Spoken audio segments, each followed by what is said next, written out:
Gott kvöld, Íslendingar ganga til kosninga á morgun og velja sér 63 fulltrúa til setu á Alþingi næsta kjörtímabil. Hér í fyrirhluta þáttar mætast leiðtogar þeirra 7 flokka sem mælast með yfir 5% fylgi og í seinni hlutunum ræðum við leiðtoga hinna 5 framboðana. Við minnum á að þessum umræðum útvarpaður á Rás 2. Þátturinn textaður á síðu 888 og túlkaður á táknmál á RÚV 2. En áður við hendum okkur af stað í umræðurnar þá skulum við aðeins heyra hvað brennur helst á kjósendum núna þegar innan við 13 klukkustundir eru þar til kjörstaðir verða opnaðir.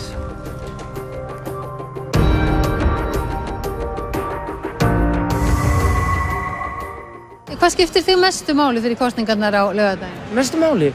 Ég held að ég myndi kjósa flokk sem að virkilega leti til sín taka í umhverfismálum og verndu náttúru og bara glóbalt umhverfismálum. Númer 1 og 3 að vera ekki myndu vinstristjórn og þeir sem komast til valda hugsi vel okkur landsbyggðarfólkið. Menntun og íbúðakaup fyrir ungt fólk og réttindi ungs fólks í samfélaginu og síðan sem sjómar þá það kvótamálin líka sem skipta miklu máli á framtíðina. Húsnæðismálin skipta mig langmestu máli. Sem ungur maður að reyna að kaupa minna fyrstu íbúð þá skipta það mig langmestu máli. Samgöngumál séu náttúrulega mér mjög hugleikin þar sem ég keyri nú svona nokkra þúsunda kílómetra á hverju ári vegina. Ætli þess ekki heilbrigðismálin, það sé númer 1, 2 og 3. Svo náttúrulega vegamálin, þau eru náttúrulega öll í ólestri líka. Ég vil ekki inn í Evrópusambandið, þannig að það skiptir mig máli að kjósa ekki flokk sem fer þangað. Heilbrigðismálin, flugvöllurinn í höfuðborginni, okkar sko, og menntun. Ég vil skipta miklu máli að við fáum að lifa í friði á Vestfjörðum áfram. Skiptir mig mestu máli það til dæmis svona hlutir eins og samgöngumál, það eru efnahagur og annað slíkt. Það bara svona kaupa kjör, skulum við segja, það skiptir mig verulegu máli. Að bæta kjör öryrkja þó svo þeir séu giftir, af því þeir eru tekjutengdir gagnvart maka, þeir fá ekki að njóta þess að vera einstaklingar. Málefni aldraða og sjúkra, mér finnst það skipta mjög miklu máli. Heilbrigðismálin. Af því mér finnst bara heilbrigðismál skipta máli, bara af því það eru heilbrigðismálin. Heiðarleiki númer 1, 2 og 3, sem er mjög mikið skort á núna undanfarin ár. Heiðarleiki. Frá fólki í landinu, að við getum lifa á laununum sem við höfum og bæði með öryrkja og aldraða sérstaklega. Það skiptir rosa miklu máli með aldraða.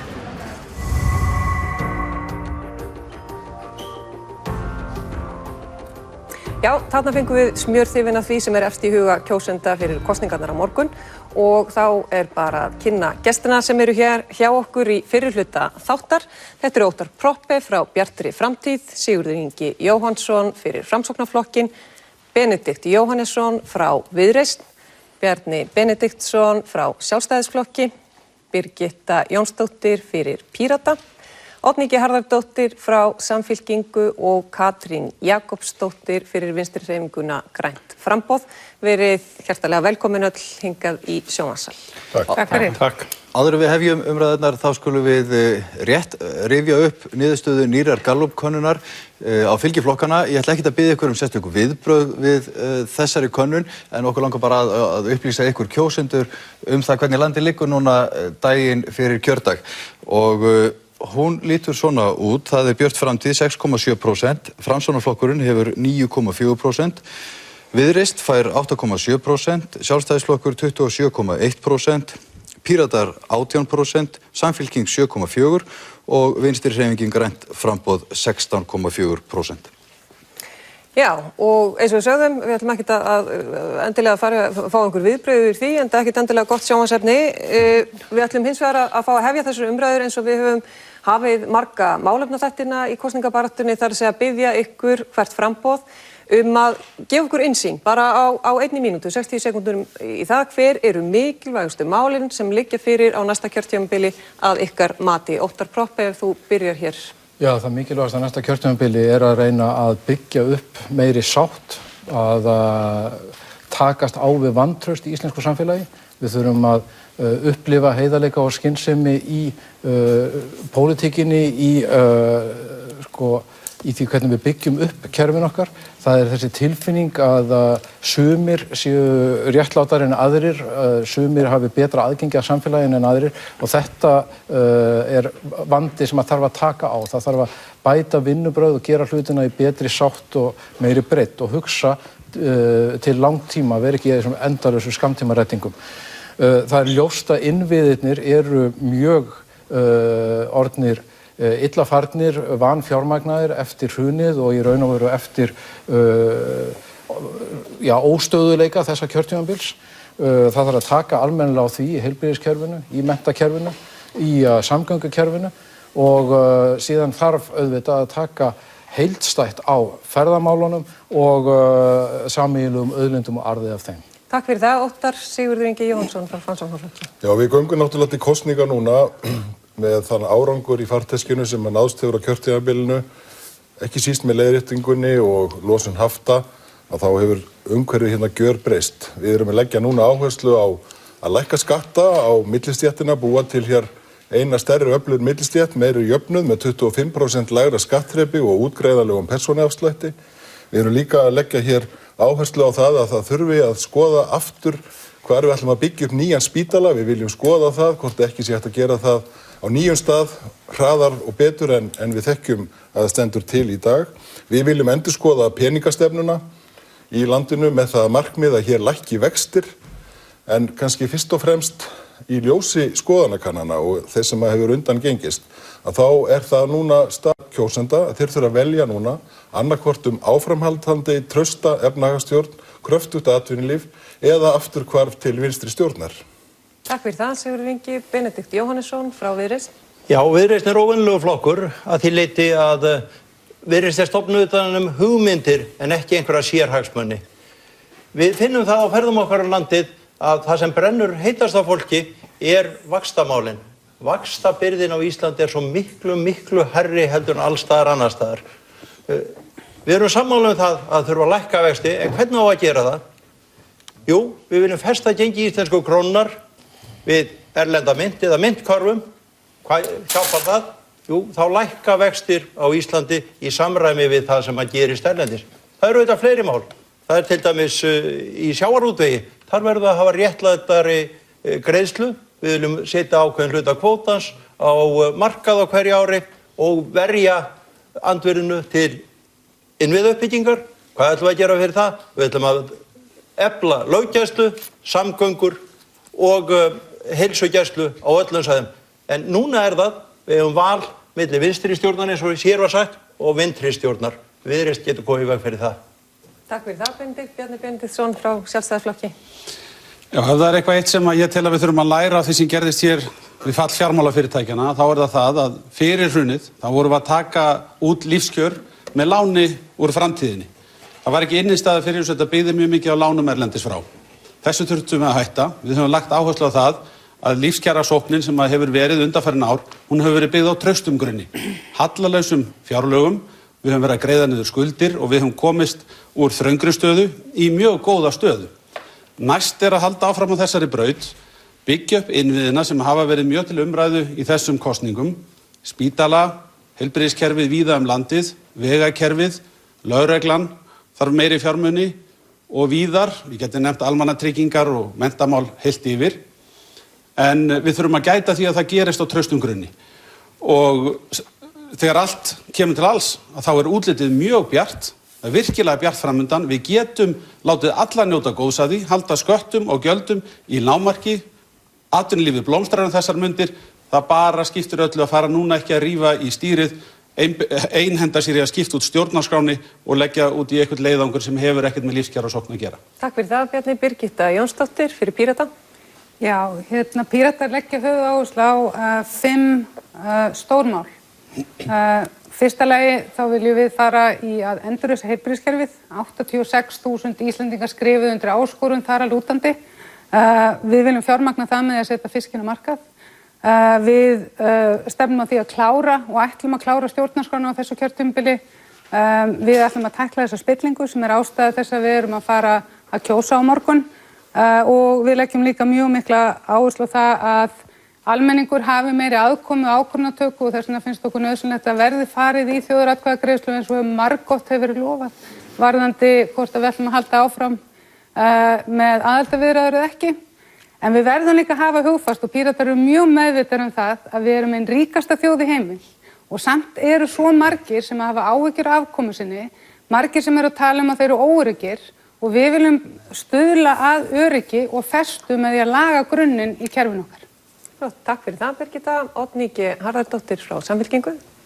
Við í Samfylkingunni viljum skapa hér samfélag þar sem að allir hafa jöfn tækifæri til að mennta sig og eignast eigið heimili, þar sem að veikir fá ókeypis þjónustu og við viljum að hér sé réttlátt samfélag þar sem fólk hjálpast að og sýnir samstöðu. Við viljum fjárfesta í heilbrigðiskerfinu, við viljum sanngjarnan arð af auðlindunum og við viljum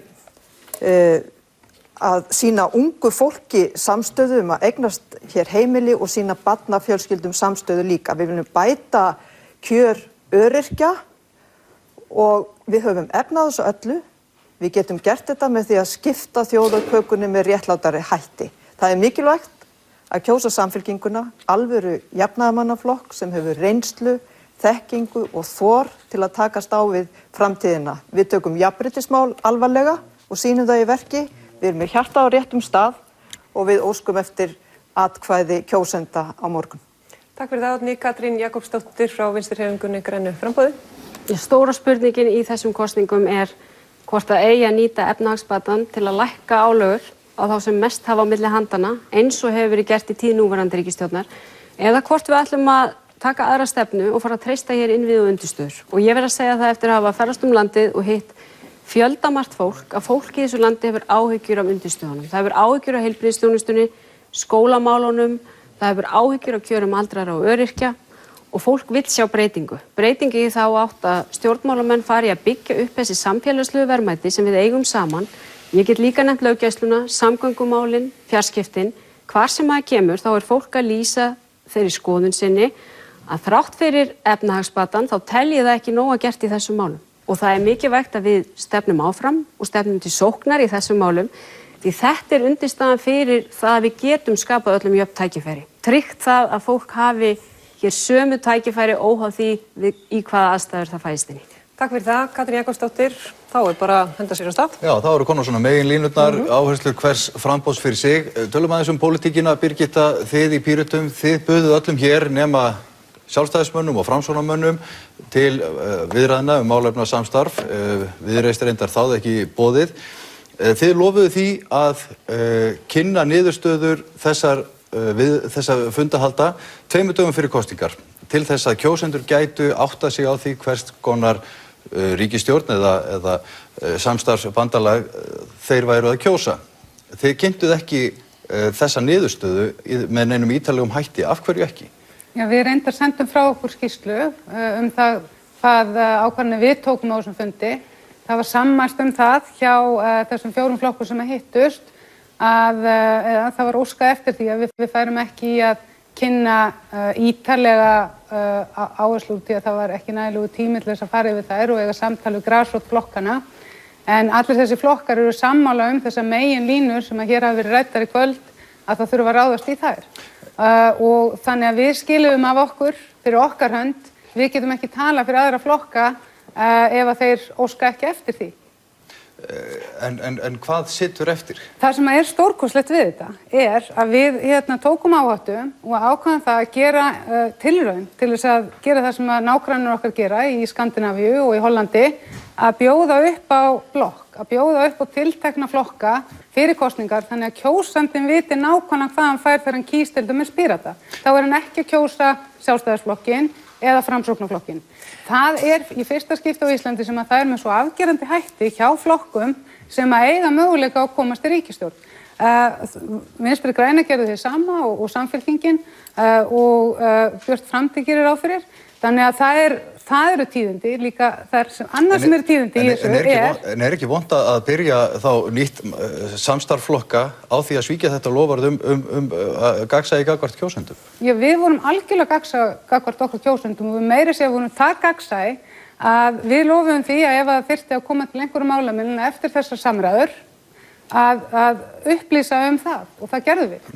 Og það það sem að sat mest í þessum flokkum var okkar tillaga og krafa styttra kjörtímabil og við vildum bara sýna fram á það að við erum flokkur sem að getur málamiðlað en aftur á móti eru hin atriðin sem ég hef talað hér ekki til málamiðlunar. En tölum þá aðeins einmitt það, Katrín, þið gangið til þess að viðræðna en þið eru ekki til í að segja neitt hvað ykkur varðar hvað kom út úr þeim. Er þetta fullnægjandi upplýsingagjöf? Já, þessir 4 flokkar, eða fulltrúar þessara 4 flokka áttu 2 fundi þar sem við fórum í raun og veru bara yfir stóru línunar og það sem kemur út úr þeim þá vilji þessara 4 flokka til að vinna saman ef kjósendur veit okkur umboð til þess á morgun. En vilja menn þá ekki vita meir það á hvaða grunni það er? Jú, en það sem auðvitað kannski stóru línunar snúast einmitt það að við viljum leggja áherslu á þessa uppbyggingu innviða eins og kemur fram, breytt vinnubrögð í stjórnmálum og uppbyggingu innviða framöndan í samfélaginu. En það ekki eitthvað sem að Framsókn og Sjálfstæðisflokkur getur líka skrifað upp á? Er eitthvað sem að stendur út af sérstaklega? Já, við verðum að horfa á kannski hvaða verk liggja eftir þá á þessu kjörtímabili þegar kemur að uppbyggingu innviða. Við getum farið nánar yfir það síðar. En ég menna, það liggur alveg fyrir að hér hefur ekki verið hefð fyrir kosningabandalögum í íslenskum stjórnmálum. Við ályktuðum í febrúar á þessu ári að við myndum gjarnan vilja sjá slíkt bandalag milli stjórnarandstöðuflokkana sem hafa unnið mjög vel saman á þessu kjörtímabili. Hins vegar var auðvitað skammur tími núna til stefnu til þess að fara í kannski nánari útlistanar á málefnum en ég fagna því að við tökum opna umræðum það fyrir kosninga hvernig fólk nákvæmlega sér fyrir sér ríkisstjórnarsamstarf að loknum kosningum. Óttar Proppé frá Bjartri framtíð, vita kjósendur eitthvað hvað þeir fá ef þeir kjósa ykkur? Já, þeir vita það að Björt framtíð frjálslyndur miðjuflokkur. Við erum umbótaflokkur og við tökum þátt í þessu samtali eins og við höfum verið að gera síðustu árin. Stjórnarandstöðuflokkarnir hafa verið að vinna mjög vel saman og það má nú kannski þakka herramönnunum hérna í stjórnarflokkunum að þeir hafa náð að þjappa okkur ágætlega saman á kjörtímabilinu af því að stjórnarandstöðuflokkarnir hafa náð mjög vel saman gegn alls konar uppákomum og vesenni sem hefur orðið. Og við höfum náttúrulega verið að upplifa þessi síðustu ár ótrúlegan óstöðuleika, uppákomun, hneykslismál og vandræði og erum að kjósa núna að hausti vegna þess að þessi ríkisstjórnarflokkar hafa gefist upp á sínu róli eins og maður segir og eftir það í raun og veru að allt árið hafi farið í vandamál tengt Panamaskjölunum og svo framvegis. Þannig að auðvitað grunnurinn kannski af þessu samtali, áframhaldandi samtali stjórnarandstöðuflokkana að reyna að komast til í uppbyggilegri stjórnmál og uppbyggilegri ákvörðunartöku. Þannig að þetta bjóðum við upp á en leggjum auðvitað áherslu á það að þetta eru ólíkir flokkar. Björt framtíð frjálslyndur miðjuflokkur og alþjóðlega sinnaður og við leggjum það á borðið og þurfum auðvitað styrk til þess að koma því áfram í hvaða samstarfi eða ekki samstarfi sem væri. Oddný, nú hafa 2 þingmenn Samfylkingarinnar sagt að það væri í rauninni glabriði fyrir flokkinn að ætla að fara inn í ríkisstjórnarsamstarf eins og staðan og væri betur borgið með því að byggja sig upp í stjórnarandstöðu. Telur þú flokkinn eiga erindi í ríkisstjórn eins og staðan núna? Mér finnst bara ábyrgðarlaust að taka ekki samtalið hvað gæti gerst eftir kosningar. Við höfum alltaf sagt í Samfylkingunni að við myndum vilja helst af öllu vinna með Pírötum, Vinstri grænum og Bjartri framtíð ef við fengjum tækifæri til þess en auðvitað því slík ákvörðun alltaf tekin bara af stofnunum flokksins. Flokksstjórnin myndi taka þá ákvörðunu til kæmi hver niðurstaðan yrði væri okkur boðið í ríkisstjórnarsamstarf en það skiptir okkur máli að okkar stefna fái að komast í framkvæmd og ef að það í boði, þá held ég að flokksmönnum munu nú líta það jákvæðum augum. Þessi flokkar 4 eru alvöru valkostir við ríkisstjórnina sem var og vonandi að fara frá.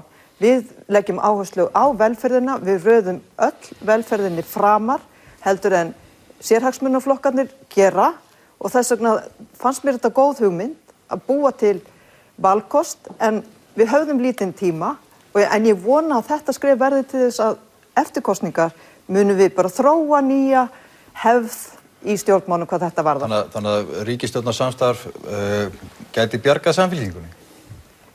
Ef ríkisstjórnarsamstarf þar sem að stefna Samfylkingarinnar fengi gott rými væri gott fyrir íslenskt samfélag. Það nú aðalatriði.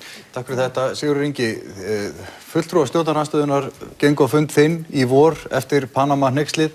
Þar varst þú tekin við stjórnartaumunum og þau komu öll skælbrosandi út af þeim fundi, voða ánægð með það að þú varst slóst þar nýjan tón, þú varst miklu samstarfsviljugri heldur en forveriðinn Sigmundur Davíð. Þér ekki boðið til þessara fundahalda, kom það þér á óvart? Nei, en það rétt hjá þér að þessa síðustu 6 mánuði sem við störfuðum þegar ég var forsætisráðherra þá gengur hlutinni mjög vel. Við áttum mjög gott samstarf bæði við alla þessa flokka og aðalega vinnumarkaðar eins og þingið gekk vel. Það var blásið til mikils partí af hálfu Píratana, blásið í blöðru, fjallið tók jóðsótt, það fættist lítið mús sem flutti okkur ekki skýrslu stefnu hvernig þetta byggja upp hjá þessari nýju stjórn. Né heldur annað en það að Píratar sögðu að það helsta krafa þeirra stutt kjörtímabil, það væri búið að falla frá því. Síðan hefur eiginlega ekki neitt heyrst, ekki neitt. Annað en það sem við upplifðum í þætti í gær sambærilegum að þessum, að hér eru ekki bara þessir 4 flokkar, heldur líka sá ágæti flokkur Viðreisn sem hliðstendur, vinstra megin við mig, allir á leið inn í Evrópusambandið. Allir að tala að hefja aftur leikinn aðildarviðræður við Evrópusambandið, hið brennandi hús sem að heilt stórveldi, Bretland, að ganga út úr sem og aðrir, sem klauf þjóðina í herða niður og nú á að endurtaka leikinn og ég vorkenni formanni Vinstri grænna Katrínu Jakobsdóttur ef hún á að leiða þetta aftur sem þau gerðu 2009 að svíkja kjósendur sína það að fara inn í Evrópusambandið. Getur verið að ykkur hafi ekki verið boðið til þessa samstarfs vegna þess að Sigmundur Davíð enn oddviti í einu höfuðvígi Framsóknarmanna? Ég veit það ekki, en Óttar sagði hérna að við höfum þjappað þeim saman, en við höfum ekki þjappað þeim það vel saman að þau getur komið fram með stefnu á þessum 2 vikum sem þau ætluðu að gera. Snúum okkur aðeins að Sjálfstæðisflokknum, Bjarni, þið mælist stærsti flokkurinn núna í síðustu könnunum, en samt sem áður þá virðist stjórnin vera fallin. Hvað getur flokkurinn boðið flokkunum vinstra megin við sig til þess að þeir séu fúsir til ríkisstjórnarsamstarfs, til þess að þeir möguleika á að vera í ríkisstjórn, stærsti flokkurinn? Það ekki gott að segja nákvæmlega og kannski sérstaklega fyrir mig, þau þurfum auðvitað á endanum að gera það upp við sig hvert og eitt, en ég hef nálgast þessar kosningar með hliðsjón á stöðunni. Mér finnst að flokkar sem að mælast hér rétt á milli 5 og 10% eigi að horfa yfir sviðið og ekki reyna að finna aðra flokka til að útiloka, heldur aðeins að gangast við því að það eru óróa tímar í íslenskum stjórnmálum og við öll sem fáum umboð til þess að taka sæti á Alþingi höfum skyldu til þess að vinna með lýðræðislega niðurstöðu að henni fenginni. Og þannig hef ég nálgast þetta. Ég hef verið heiðarlegur varðandi þá valkosti samstarf sem að mér finnst vera langsóttastir fyrir Sjálfstæðisflokkinn, en ég útiloka ekki neitt. Mér finnst það bara einfaldlega vera mín skylda. Það er að segja að þér finnst langsótt að vinna með Pírötum, en þetta virðast vera 2 stærstu flokkarnir. Já, ég bara skal vera alveg heiðarlegur með það. Mér finnst þetta varla vera stjórnmálaflokkur, meira hreyfing sem hefur hrist upp í hlutunum og mér finnst flokkurinn hvorki tilbúinn með alvöru stefnumál, en ég hafi komið þannig fram og hegðað sér að hann sé tilbúinn til þess að taka ábyrgð, hann vill yfirleitt vísa henni frá sér og þess vegna ekki burðugur að mínu áliti til þess að fara að leiða nokkuð skapaðan hlut. En finnst þið fúlt hvernig menn hafa talað til Sjálfstæðisflokksins í þessu þar að segja að þið komið síst til greina? Finnst þið fúlt að fólk hafi talað þannig til Sjálfstæðisflokksins að þið komið síst til greina? Nei. Sko, á einn eða annan hátt þetta allt einhver pólitík og fólk svona að reyna að finna það út hvað sniðugt að segja til þess að hámarka möguleika sína fyrir kosningar, alveg eins og menn voru að gera með þessu kosningabandalagi sem einhvern veginn gufaði upp og varð að engu. Það var ekki bara einu sinni sem menn hittust. Eftir að hafa hist einu sinni, þá var mér svo boðað að það ætti að hittast aftur og það lá fyrir í bréfinu sem sent var út í upphafi að tilgangurinn með þessu öllu saman var að kynna þær málamiðlanir sem allir flokkar sem í þessu tóku þátt ætluðu að gera fyrir kosningar og við fáum ekkert, bara loft. Og öll þessi orð aukið lýðræði, meira gegnsæi, ný vinnubrögð og svona, gufuðu bara upp og voru ekkert annað heldur skraut. Já, en þannig að þú ert að segja að það séu ekki að marka neitt að því sem að þau hafa verið að segja mögulegt stjórnarsamstarf. Þetta hefur ekki truflað mig. Ég hef sagt að margoft sjálfsagt að aðrir flokkar hittist og mér finnst það gott að það liggi fyrir morgundaginn að vinstri flokkarnir vilji mynda blokk gegn öðrum flokkum og þeir muni leggja alla áherslu á að vinna saman. Það er mjög gott, þá eru skýrir valkostir.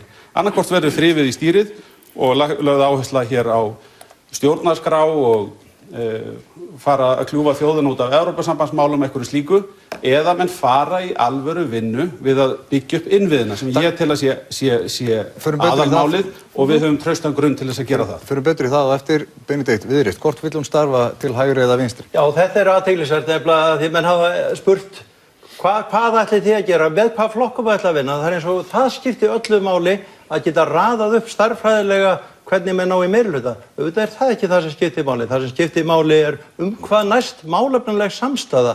Og við höfum sagt, við erum nýr flokkur, við viljum kynna okkar málefni fyrir kjósendum og við viljum að kjósendur gefi okkur þann byr sem að best verður. Við höfum sagt líka, við útilofum okkur ekki neitt flokk fyrirfram. Og það spurningin felur einmitt í sér, með hverjum náðu þið málefnalegri samstöðu? Já, til hægri eða til vinstri? Það nefnilega það sem er athyglisvert. Hvernig, nú verið að velja fólk á Alþingi, við getum hort á það eins og sé verið að velja fólk í landslið. Hvernig var íslenska landslið? Segir það vinstri kanturinn, ég ætla ekki að vinna með hægri kantinum. Segir vörnin, ég vil ekki fara fram í sóknina. Nei, auðvitað ekki. Það verða allir að vera tilbúin að vinna saman sem liðsheild. Við höfum að taka upp ný vinnubrögð. Þar sem að það er ekki þannig að stjórnarflokkarnir segi það allt vitlaust sem kemur frá stjórnarandstöðunni, menn eiga að virða skoðanir hvers annars. Ég held að við getum unnið með sérhverjum af þessum flokkum sem hér eru. Ég held að Viðreisn geti einmitt verið hvatinn sem laðar fram það besta í þessum flokkum. Öfugt við það sem hefur gerst í sumum fyrri stjórnarsamstarfum. Við verðum kannski að leyfa svona síðustu 6 mánuðina, nákvæmlega. Við unnum saman. Við verðum kannski að leyfa Birgitta að svara því hvort að þið séu ekki flokkur heldur bara hreyfing sem hefur hrist upp í hlutum en ekki hæft til þess að leiða eitt né neitt. Já, Bjarni má alveg hafa sínar áhyggjur af því. Ég minni bara á að þessi ríkisstjórn var með 5 ráðherrar sem voru flæktir inn í einhver spillingamál og mér langar líka að benda á það, og það er mjög mikilvægt, að ástæðan fyrir því að okkur langa að hitta hinna flokkana var til þess að kanna hvort það bæri of mikið á milli. Svo var ekki. Við erum ólík eðlu okkar og Píratar eru svo sannarlega ekki, þó svo að Bjarni Benediktsson búi í heimi þar sem að kaldastríðsviðmiðin séu einu pólitísku viðmiðin, þá eru Píratar ekki vinstri eða hægri flokkur. Við erum flokkur sem að best fyrir borgarlegum gildum, en við erum eins og allir Íslendingar, meira segja Sjálfstæðisflokkurinn, meira segja hægri flokkurinn, sem að vilja búa hér í samfélagi þar sem allir geta notið menntunar og heilbrigðis án tillits til kjara. Þið hafið tekið eitthvað stöðu með vinstri blokkinni, eru þið þá ekki bara búin að skilgreina ykkur sjálf? En er þetta vinstri blokkin, fyrir ekki? Mér finnst þetta nefnilega þetta skemmtilega orðræða. Allt í einu búið að segja að þetta er vinstri blokkin. Já, ég meina vinstri grænir eru klárlega vinstri flokkur. Já, þeir eru vinstri, en við erum jável aðeins stærri en vinstri akkúrat í skoðanakönnunum og við erum þrátt fyrir það ekki vinstri blokk eða vinstri.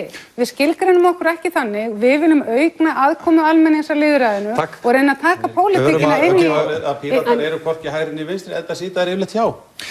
Meiri, þú ert nú fann að tala bara eins og Davíð Oddsson. Þetta er alveg dapurlegt. Skoða nú bara alþingismenn.is og það sérðu það alveg svart á því. Ég held að ég verði að útskýra það að við viljum ekkert gangin í ESB, en við erum hins vegar til í það að spyrja þjóðina og hlusta á þjóðina, ólíkt núverandi stjórnarflokkum sem eru hræddir við að spyrja þjóðina og hlupu frá ítrekuðum loforðum sínum þjóðaratkvæðagreiðslu sem þeir gáfu fyrir síðustu kosningar. Og ég verð að fá að segja þetta að þegar hér er stöðugt haldið einhverju vitleysu fram þetta mál, að þetta mál snýst fyrst og fremst lýðræði og við verðum að færa það að hlusta á almenning. Þannig að þið treystið ykkur til þess að vera í ríkisstjórn þar sem að verði farið í þjóðaratkvæðagreiðslu framhald aðildarviðræðna? Við erum til í það að fara í þjóðaratkvæðagreiðslu ESB-málið og leita leiðsagnar þjóðarinnar það mál. Þannig að niðurstaðan verður já, er þið til að vera í ríkisstjórn sem að fylgir því eftir? Já, því við erum reiðubúin að hlusta á þjóðina og erum ekki hrædd við þjóðina. Þá skulum við bara vinda okkur í þessa hraðaspurningu svo við lendum nú ekki einhverjum langvinnum umræðum einmitt Evrópusambandið. Hún er mjög einföld. Viljið þið þjóðaratkvæðagreiðslu ESB á næsta kjörtímabili? Ef já, án þá að snúast framhald aðildarviðræðna eða klárt og kvitt viljið þið ganga í ESB eða ekki? Förum rauðina bara frá Katrínu, ég lít svo á þú sitt búin að svarinni. Oddný, gjörðu svo vel. Já, ég vil það og spurningin á að vera hvort við eigum að halda áfram að semja inngöngu í Evrópusambandið. Takk, Birgitta. Já, sama svar. Bjarni? Það verður að spyrja því hvort að þjóðin vilji ganga í Evrópusambandið. Ég sé ekki neinn annan möguleika og ég vil bara taka það skýrt fram. Við höfum 4 ára reynslu af því að prófa hitt. Það gekk mjög illa, það var gjörsamlega vonlaus leiðangur. Það verður að vera þingvilji til þess, það verður að vera ríkisstjórn á bak við það og mér finnst mikilvægt varðandi þjóðaratkvæðið. Þetta hraðaspurning? Já, þetta er bara örstutt að það er sá sem að boðar breytingarnar og vill leiða þær sem hefur skylduna til þess að efna til þjóðaratkvæðagreiðslu og framkvæmi í samræmi við hana. Myndið þið leggjast gegn slíkri þjóðaratkvæðagreiðslu að kosningaloknum? Er það frágangssök fyrir ykkur? Nei, sko það er auðvitað, ef það er verið að spyrja hinnar eðlilegu spurningar, þá er ekki hægt að vera á móti því. Það er alveg sjálfsagt mál. Þóra, ég verður að minna að þetta er hraðaspurning. Já, fyrirgefðu. Benedikt? Já, við ætlum að taka upp gamalt stefnumál Bjarna Benediktssonar og við séum já, það á að hafa svona þjóðaratkvæðagreiðslur. Og það verður þá kosið hvort ég halda áfram viðræðum og minni á það að Bjarni flutti til hans tillögum þetta á Alþingi árið 2009. Takk fyrir þetta. Sigurður Ingi. Við höfum nú þegar slitið þessum aðildarviðræðum. Það gerði reyndast ríkisstjórnin á síðasta kjörtímabili. Þannig að núna stöndum við frammi fyrir því, ef á að fara að spyrja einhverjar spurningar, þá á spurningin að vera: viltu ganga í Evrópusambandið, já eða nei? Spurningum að halda einhverju áfram er áframhald af þeirri vitleysu sem var gerð hér á síðasta kjörtímabili, klauf þjóðinni herðar niður, af því þetta er hraðaspurning. Það langar mig, af því að þið spurðuð ekki Katrínu, þá vil ég gjarna fá svar frá Katrínu. Vilt þú spyrja þeirrar spurningar? Viltu ganga í Evrópusambandið, já eða nei? Eða viltu spyrja spurningarinnar á að halda áfram aðildarviðræður? Já, það er það sem hún sagði. Ég sagði að við vildum leita leiðsagna þjóðarinnar og ég er opin fyrir því. Já eða nei að ganga í Evrópusambandið eða halda áfram aðildarviðræðum? Jafnvel að spurningarnar séu fleiri en einn. Hvernig viltu, ef þú fengir eina spurningu, hvernig vildur að hún yrði orðuð? Ég held að þetta sé eitthvað sem flokkarnir á Alþingi eigi að koma sér saman hvaða leiðsagn þeir vilja fá út úr þessu. En hvaða leiðsagn vildir þú fá og þinn flokkur? Ég held að í fyrsta lagi er það að spyrja hvort fólk vildi sækja aðild á nýjan leik. Og mér finnst þetta ekkert óðurlegt við það að það væri líka spurt afstöðuna með almennara hætti. Óttar Proppé? Já, það kemur kannski ekki óvart að við myndum vilja setja þjóðaratkvæðagreiðslu og spyrja hvort að fólk vilji halda áfram og klára samningaviðræðurnar og niðurstaðan verði síðan borin undir þjóðaratkvæði. Við eigum að treysta kjósendur, það eru kjósendur sem eiga þessar ákvarðanir, ekki stjórnmálaflokkarnir. Og af því að Sigurður Ingi er að spyrja spurninga hérna, svona engarspurninga, þá vildi ég alveg eins spyrja hann, sko, viltu að afnema undan þá mjólkurinn aðeins frá samkeppnislögum? Ég meina, hvernig gengur þessu? Við erum ekki alveg komin í þá heilt þáttur atvinnulífið og landbúnaðarkerfið og það að því að við verðum svara þessu. En þú mátt endilega kannski í örstutt bara. Bara örstutt. Þessu undanþága snýst einn þátt, mjólkursamsalana eins og allir aðrir matvælafyrirtæki í landinu eru undir samkeppniseftirlitinu. Þetta snýst einn þátt það hvort að þessi hagræðing sem var gerð á tíma síðasta búvörusamnings sem skilaði þjóðinni 3 milljörðum. Hún er áfram inn í búvörusamningum en er til endurskoðunar. Já, við erum alveg að missa tökin á þessum spurningum. Og ég er allir með spurningar. Það drepa þetta niður bara með því að tala um peninga. Sigurður Ingi, ef við tölum að þessum peninga við þig, þá samkvæmt mælingum þá ríkir nokkuð góður jöfnuður á Íslandi. Það er samt sem áður þannig að við sjáum að sko ríkasta fólkið, 0,1% af þeim sem að best hafa það, hefur orðið miklu ríkara en aðrir á undanförnum árum. Bara hrein eign, hún jókst 20 milljarða milli ára. Núna síðast tölur sem við höfum ekki séð síðan bara milli 2006 og 2007 þannig á hápunkti bankagóðurinsins. Er þetta viðunandi viðskilnaður fyrir ykkur sem félagshyggjuflokk sem hafi farið með velferðarmálin í landinu síðust ár? Sko, við getum auðvitað farið yfir það hvað við höfum gert í húsnæðismálum, velferðarmálum og nákvæmlega staðið undir þessari félagshyggju. Ekki síst leiðréttingin sem skilaði gríðarlega miklu til mjög margra, ekki síst fólk sem hún skilaði líka engu til mjög margra sem eiga núna ennþá erfiðara með að komast inn á fasteignamarkaðinn. Nei, það er náttúrulega þeir sem ekki áttu húsnæði. Þess vegna fórum við þetta líka í það að búa til lög fyrstu fasteign og stuðning við ungt fólk sem við líka farið. Það sem að mér finnst vera mikilvægt í þessu og okkur framsóknarmönnum er að við erum sammála því að það þurfa að vera meiri jöfnuður hér heldur en til að mynda á Norðurlöndunum og þangað eigum við að stefna og þess vegna eru skattahugmyndir okkar eina öfluga millistétt þar sem yfir 80% launamanna myndu fara að greiða 25% skatt. Hún mun styrkja það í þessu útsvar, já, það er tekjutengt og það er semst, sumir nýta það, sérstaklega þeir sem eru lágtekju og það verður útgreiðanlegt. Það verður örugglega langt að ég fer að útskýra það, en ég bara biðjum fólk að kíkja inn á framsókn.is til þess. En við erum sammála það að það er mikilvægt að auka hér jöfnuð og þeir sem að hafa hærri tekjur, þeir greiða hærri skatt, eins og við sem að stöndum hér til að mynda. Það ykkur jöfnuð. 25% útspilið ykkar, skildið þið rétt að það þá 25% skattur en útsvarið leggst þá ofan á það, ekki? Nei, útsvarið auðvitað inn í þessu nákvæmlega eins og 37%. En þetta ekki einhver hókus-pókus aðferð sem við gripum úr loftinu. Þetta tillaga sem hefur verið útfærð fyrst af Alþjóðagjaldeyrissjóðnum og OECD, lögð hér inn til ríkisins og síðan helstu sérfræðingum okkar og var kynnt þessum hópi sem hér í júnibyrjun á samráðsvettvangnum aukna hagsæld. Þetta tryggir það að við nálgumst það betur að vera eins og á Norðurlöndunum með minni skattbyrði á venjulegu fólki og stuðningi við lágtekjufólk. Hærri barnabætur, meira jafnrétti að hætta samsköttun hjóna. Svo Hvernig líst ykkur á þessar hugmyndir? Svona stikkorð úr þessu. Oddný? Ég hef ekki skilið tillögur samráðshópsins eins og Sigurður Ingi og ég held að það átti náttúrulega að hætta að vera með vaxtabætur, þeir gerðu líka ráð fyrir því og gerðu ráð fyrir að barnabætum væri beint að fátækasta hópnum. Ég vil spyrja Sigurð Inga, hvað telur hann að þessar skattalækkanir fyrir millistéttina kosti og ef þær kosta eitthvað, hvar á þá að skera niður? Vill að skera niður í heilbrigðiskerfinu, vegakerfinu, löggæslunni? Hvar á að taka peningana? Því að núna við á þeim stað í hagkerfinu að ef við lækkum skatta og ætlum að vera áfram með og setja meiri pening í velferðina og í fjárfestingar, þá við að bjóða hættunu heim. Þá við að ýta undir verðbólgu og meiri þenslu.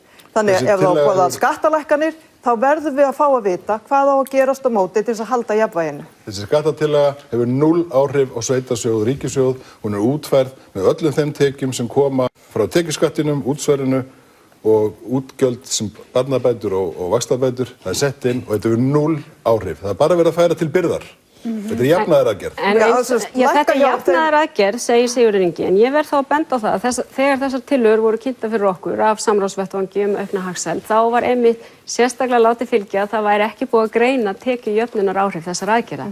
Og ég vil nú segja það í byrjun að þær breytingar sem við gerum úr skattkerfinu og það líka auðvitað merkilegt því að hér hefur mikið verið talað það af núverandi stjórnarflokkum að það ekki að fara í of umfangsmiklar breytingar á skattkerfinu en síðan lagðar til mjög umfangsmiklar breytingar á skattkerfinu hér rétt fyrir kosningar. Við þurfum auðvitað alltaf að hafa í huga hver markmiðin okkar með skattlagningu. Og það sem við leggjum áherslu á í því auðvitað að skattkerfið sé fyrst og fremst réttlátt. Stærsta réttlátusmálið til ég vera að stjórnvöld beiti sér í alvöru gegn skattaundanskotum og skattsvikum. Við erum búin að vera að ræða þessi mál núna í vor. Náðist ágætis samstaða lagabreitingar gegn skattasvikum og skattaundanskotum. Það sem til að mynda komin tillögur sem ég hafði lagt fram í þinginu 2013 og hef ítrekað lagt þar fram, en það gott. En við þurfum auðvitað að fara í alvöru átak gegn þessu og það kannski stærsta réttlátusmálið í skattkerfinu. Það að reyna að innheimta eitthvað af þeim 80 milljörðum sem metið að sé skotið hér undan á hverju ári. Og mér langar aðeins vegna þess að við erum búin að vera hér með mikla umræðu síðustu mánuði í kosninga, eða síðasta mánuð held ég, við getum valla að tala mánuðina marga. Í kosningabaráttunni þar sem talað já, nú lag, það til nóg af peningum, við ætlum að setja 20 milljarða í heilbrigðiskerfið, í menntakerfið, í samgöngur, til þess að bæta tryggingakerfið og almannatryggingarnar og svo framvegis.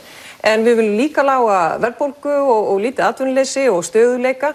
Hvernig ætlið þið að geta staðið við þetta allt sem án þess að rugga bátnum og koma hérna af stað því sama og við glímt við svo oft áður? Það minnst ekki rétti tíminn til að fara í skattalækkanir þegar leið þarf að fara í uppbyggingu á innviðum. Nei, við þurfum samt sem áður að vita hvernig þið ætla að halda þessu stöðuleika með því að það get ekki allir fengið allt. En það svo mikilvægt þess vegna að taka tekjur sem að bjaga ekki annað í hagkerfinu eins og beina tekjur af auðlindum okkar og eins og að hætta að gefa ferðamönnum afslátt á neysluskatti og eins og það að setja sérstakan hátekjuskatt því að eins og hér hefur komið fram þá eignirnar að setjast á fárra manna hendur og til þess að stemma stigum við því að setja eignaskatt á stóreignir. Þessir skattar eru góðir í hagfræðilegum skilningi og við eigum þess vegna innheimta þá og setja þá í heilbrigðiskerfið og í velferðarkerfið. En Birgitta, þetta svara samt ekki spurningur það hvernig ætlið að halda hérna stöðuleika með því með svona mikilli innspýtingu sem flokkarnir hafa talað hérna í aðdraganda kosningana. Já, við hefum ekki verið að tala fyrir því að laga allt á einu bretti. Við erum einmitt að tala fyrir langtíma áætlunum sem að sárlega vantar inn í íslenskt samfélag. Það sem er vissulega reynt að vinna mun betur á þverpólitískan hátt inn á þinginu. Og eitt af því sem skiptir mjög miklu máli núna að skapa ekki þannig væntingar fyrir þessar kosningar að fólk fara að trúa því að það sé hægt að laga allt strax. En þá er mikilvægt að vita í hvað röð á að gera það og hverjir forgangshóparnir eru. Við höfum gert það, það er mjög skýrt hjá okkur að við ætlum að byrja á því að fara í langtímaáætlun og byrja að taka á þeim atriðum heilbrigðiskerfisins sem er kallað hvað mest eftir að séu löguð, meðal annars vantar mikið upp á heilsugæslustöðvarnar, það vantar að efla starfsemina út á landi. Hafið eitthvað hvort hvað þetta kostar? Ég ekki með töluna í höfðinu en það hefur sannlega verið reiknað út. Við höfum verið að skoða leiðir til þess að borga fyrir þetta út því það er óábyrgt að lofa öllu og geta ekki staðið við það og við viljum ekki rekja þannig kosningabaráttu. Örstutt þá bara, hvernig viljið þið borga fyrir þetta? Já, ég var akkurat að fara yfir í það að þess vegna höfum við verið að tala fyrir því að fiskurinn fara á markað, að við förum færeysku leiðina til þess að meðal annars að borga fyrir þann ójöfnu sem hér og það er alveg merkilegt að hér erum við með ríkisstjórn sem að fær í hendurnar alveg ótrúlega mikla aukning á ferðamönnum. Fær í hendurnar lægra orkuverð, olíuverð, fær makrílinn og að einhverjum ástæðum þá virðast innviðirnir vera fúna. Þannig að það greinilega, miðað við það sem fólk að segja, mikil vöntun á að laga mjög mikið og það okkar forgangsröðun að við ætlum að byrja á heilbrigðiskerfinu. Við þurfum líka að hlusta á eldri borgara og öryrkja því að þeim alltaf lofað einhverju. En síðan það alltaf svikið. Takk fyrir það. Það ætlum við ekki að gera. Þú hefur gagnrýnt þennan loforð og flaum og sagt en að sama skapi sagður hér í upphafi þáttar að nú komið að því að byggja upp marga innviði. Hvar liggja mörkin þarna? Ég ætla bara að þakka þér fyrir þessa spurningu. Ég hugsaði innra með mér loksins fólk látið svara fyrir það hvernig á standa undir þessu öllu saman. Ég hef boðað það, já, að við getum nú farið í innviðuppbyggingu. Við erum með 5 ára áætlun þar sem við erum með 10% raunaukningu í rekstrarútgjöld ríkisins. Ég ekki að tala laun og vexti eða neitt slíkt. 10% aukningu á 5 árum. Það ekki önnur ríki með svigrúm til þess að gera slíkt. Fólk að segja að þetta sé of lítið, gott og vel, kannski gengur okkur enn betur og við getum aukið enn frekar við. Ég held að það ætti að vera fyrsta verkefni nýrrar ríkisstjórnar að kalla aðila vinnumarkaðarins að borðinu og segja, já nú þröngstað á kjara á vinnumarkaði, kjarasamninga framundan. Nú skulum við taka höndum saman og halda þannig á stöðun á vinnumarkaði annars vegar og hins vegar á opinberum fjármálum að fólk geti hér áfram búið við lága verðbólgu og lækkandi vexti. Það eru öll skilyrði til þess að gera það, en ef menn hins vegar fara fram úr sér í útgjaldaloforðunum, þá alveg öruggt að vextir munu hækka eða verða minnst kosti jafn háir þeir núna og verðbólga fyrir upp. En þetta bara benda þetta að gera á kjörtímabilinu sem að síðan kom út í miklum og erfiðum vinnudeilum og mikilli hækkun launa. Þetta var það sem var reynt að gera á kjörtímabilinu. Já, en það endaði allt saman mjög vel, ekki satt. Það endaði allt saman mjög vel. Það endaði til dæmis í því á þessu ári þá kaupmáttur launa að vaxa 8,5%. Þetta gerist einstaka sinnum. Á þessu kjörtímabili hefur kaupmátturinn farið upp í rétt í kringum 20%. Við munum ekki lifa oft svona tíma eins og við höfum verið að lifa hvað varðar kaupmátt launa og því að Birgitta segir hér, þessi ríkisstjórn hefur haft miklu að spila samt eru innviðirnar að grotna. Og ætlum ég bara að benda á eitt. Við höfum stórlækkað skuldir ríkissjóðs, þannig að við höfum núna 20 milljarða umfram það sem áður var til þess að sinna svona verkefnum. Og já, við höfum skilað ríkissjóði með afgangi og það ekki vegna þess að það hafi ekki verið beiðni að dæla peningunum út í hin og þessi verkefni.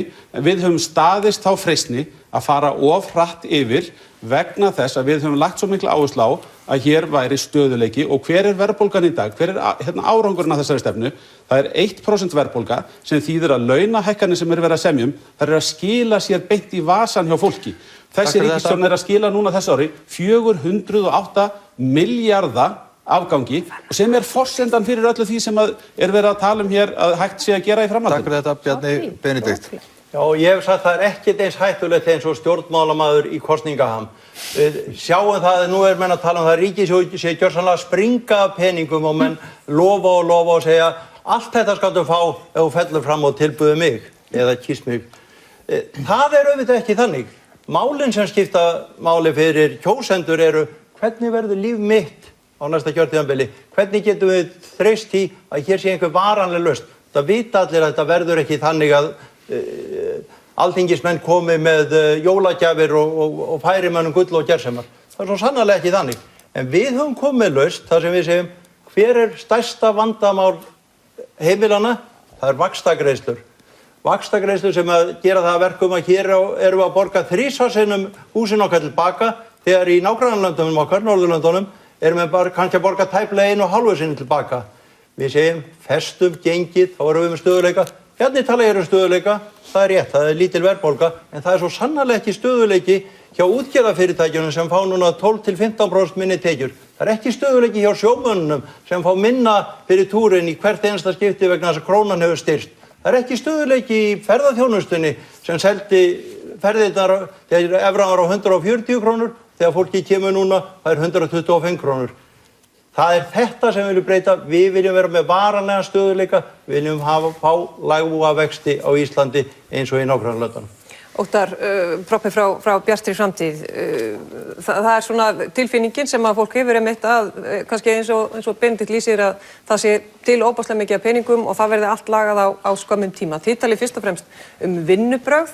Á hvaða leið eru þið þarna? Hvernig er þetta að treysta því að þessu verði ekki öllu snúið á hvolf, að við náum að halda í þetta lága atvinnuleysi og þessa lágu verðbólgu? Já, það er kannski akkurat það sem við erum að tala að við séum ekki í svona einhverjum hókus-pókus stjórnmálum og kasta fram 300 miljónum hér eða lækka allt í 25% hér eða hvað var að 2003, 90% fasteignalán eða hvað.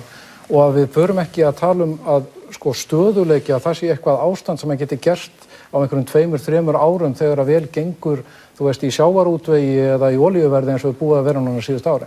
Við verðum að finna leið til þess að ná meiri stöðuleika í íslenskt efnahagslíf og við erum með örgjaldmiðil, minnsta gjaldmiðil í heimi sem hefur verið slegið á að kosta okkur 80–100.000 milljónir á ári að viðhalda, bara að viðhalda gjaldmiðlunum og það er fyrir utan þessa hávexti sem að íslensk heimili og fyrirtæki búa við.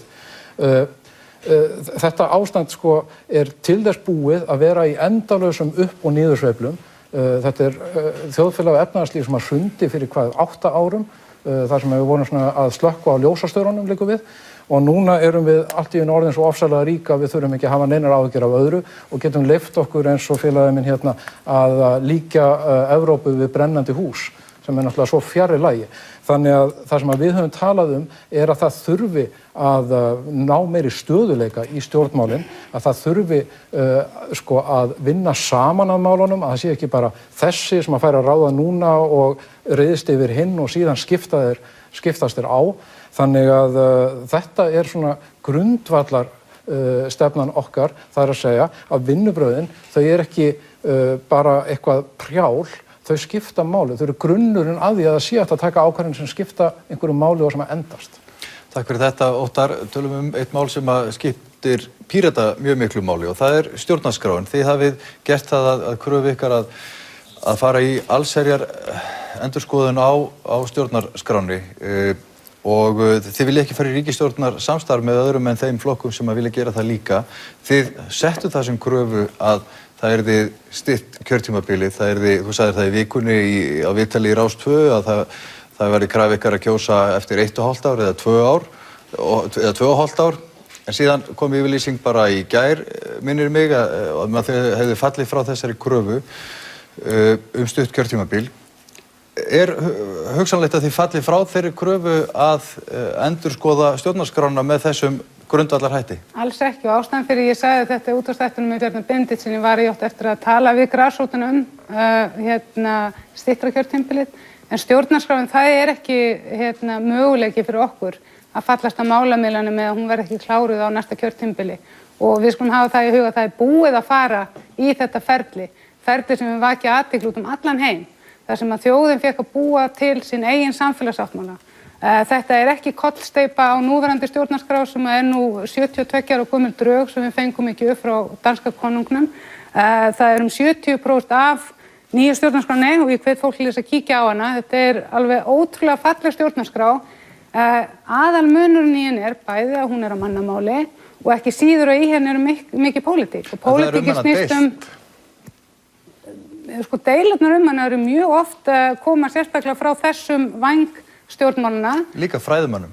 Fræðimenn eru nú þegar og hafa verið undanfarið að snúast hugur stuðning sem við heildarendurskoðun á stjórnarskránni og þessari stjórnarskrá sem að stjórnlagaráð gerði. Fræðimenn hafa í gegnum frá því að hún kom fram, það hafa deilt mjög á hana. Og fræðimenn hafa líka margir hverjir skipt skoðun. Og það hefur komið fram á fjöldamörgum fyrirlestrum í Háskóla Íslands og Háskóla Reykjavíkur. Hverjir eru þeir sem skipta skoðun? Ég ekki að fara að taka hér nöfn til á fólki sem að skipta skoðun. Þú ert að tala fræðimenn, ég hef hitt marga fræðimenn sem að hafa gagnrýnt þetta tiltekna plagg, síðan fór þetta í heilt ár í þingið. Og við skulum ekki gleyma því að Bretar, þeir voru með þjóðaratkvæðagreiðslu Brexit. Hún var mjög, það munaði mjög litlu. Það var ráðgefandi þjóðaratkvæðagreiðsla. Við vorum með þjóðaratkvæðagreiðslu, þingi kallaði eftir vilja þjóðarinnar nýju stjórnarskrána og yfirgnæfandi meirihluti þeirra sem að kusu vildu það. En þingið gat ekki klára málið og við vitum öll af hverju það var. Örstutt í ein spurning í viðbót af því þú heldur á henni. Það krafa ykkar að hún verði samþykkt svona óbreytt eða eru þið tilbúin að fallast á breytingar á þessu plaggi? Þjóðin var spurð, mér finnst mikilvægt að virða þjóðaviljan og stjórnarskráin fór í heilt ári gegnum þingi þar sem voru gerðar ýmsar tæknilega breytingar á henni og við teljum að það sé mjög mikilvægt að þetta verði undirstaðan af stjórnarskráinni. Þannig að það eitthvað að breyta eitthvað? Henni hefur nú þegar verið breytt aðeins en í kjarnanum og eðli hennar, grunnurinn í henni, honum verður ekki breytt. Benedikt, heyrum aðeins frá ykkur í Viðreisn vegna þess að það segir í ykkar stefnu að það eigi að gera nýja stjórnarskrá sem taki mið af tillögum stjórnlagaráðs og annarri vinnu sem hefur verið lagt í, sem hefur nú svo sem verið heilmikil í gegnum tíðina. Hvað aðskilur ykkur frá Pírötum og Bjartri framtíð í stjórnarskrá? Við teljum að þetta sé ekki brýnasta mál íslensku þjóðarinnar í dag og ég held að það hefur verið skynsamlegt ef menn hefur verið tilbúnir að gera einhverja málamennir. Ef menn hefur til dæmis árið 2013 gert 2-3-4 breytingar, ef menn hefur núna í vor eða haust samþykkt tillögur forsætisráðherra sem ég held að allar verið til bóta, þá værum við að fara inn í nýtt þing sem væri kannski að samþykkja tillögur númer 7, 8, 9 og 10 til breytinga á stjórnarskránni. Það nefnilega stundum að sígandi lukka best. Ég heyri það þegar að fólk að tala mig, þá það ekki að velta fyrir sér stjórnarskránni. Fólk að tala það, hvernig verður þetta land byggilegt, hvernig getum við haft innviðina í lagi. Lögregluþjónar segja, hvernig getum við haft löggæsluna í lagi þegar búið að fækka okkur 200 frá því sem áður var áætlað. Það eru allt aðra spurningar sem brenna á fólkinu. Fólk að hugsa vaxtagreiðslurnar, en við höfum ekki á móti því að henni sé breytt, en það bara ekki það sem brennur mest á fólki.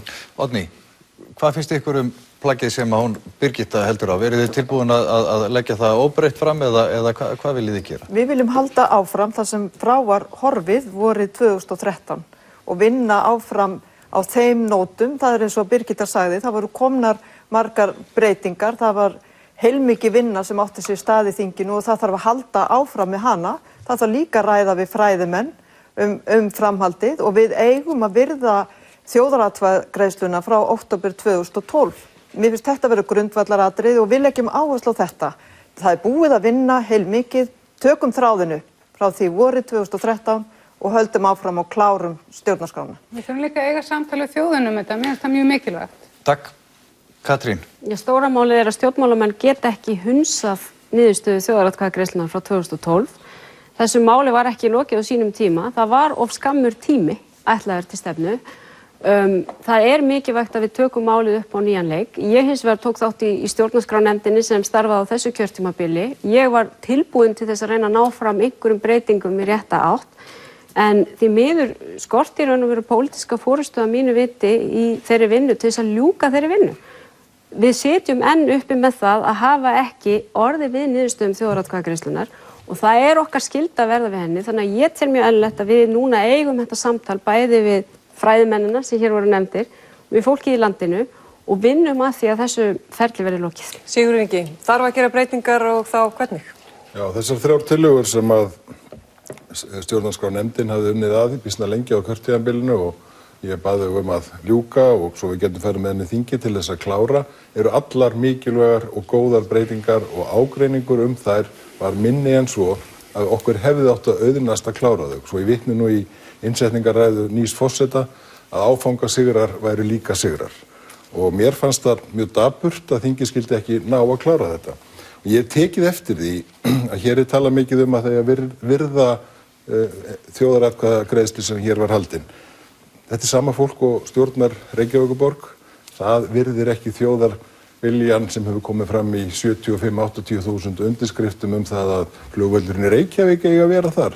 Það hefur sagt að í þessari þjóðaratkvæðagreiðslu þar sem var sagt að það ætti að vera sérstök ákvæði þjóðkirkjuna, þá hefur sumt af þessu fólki komið með tillögur inn í þinga, það er akkurat ekki að gera það. Þannig að það virðist svona vera svolítið hipsum haps eftir því hvernig á að virða þennan þjóðarvilja. Bjarni. Já, ég var andsnúinn því ferli sem var sett á stað á sínum tíma. Ég sagði það er ágætis byrjun að virða sjálfa stjórnarskrána sem gildir. Hún segir, Alþingi breytir stjórnarskráni, síðan er kosið og nýtt þing staðfestir. Það var kosið til stjórnlagaþings. Sú niðurstaða dæmd ógild í Hæstarétti, en meirihlutinn á þingi, hann ákvað enga síður að skipa allt það sama fólk í stjórnlagaráð.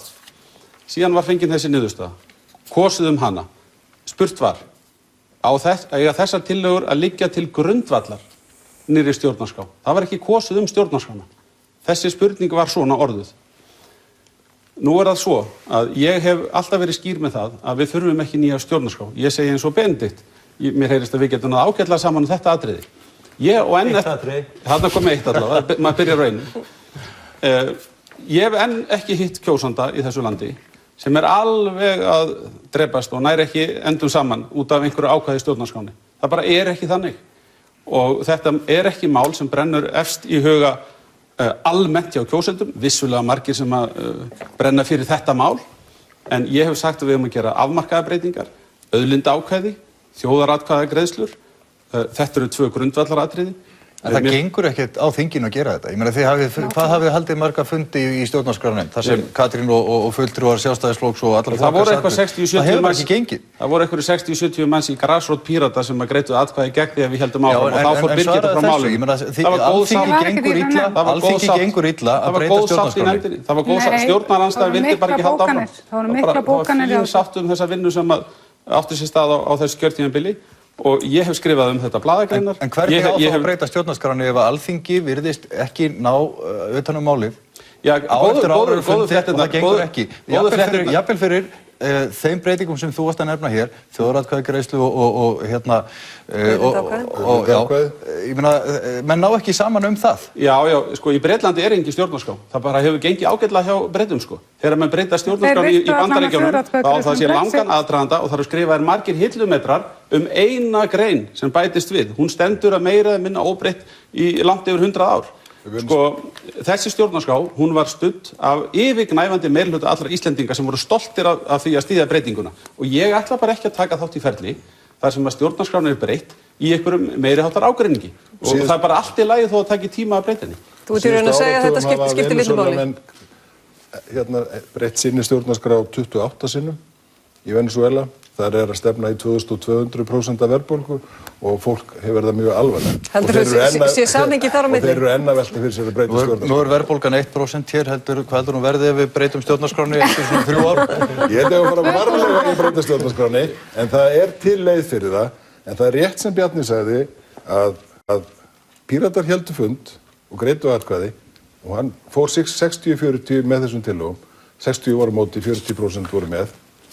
Og þá stoppaði vinnan í þinginu, því miður.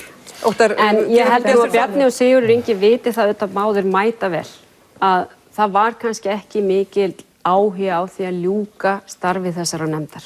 Af hálfu?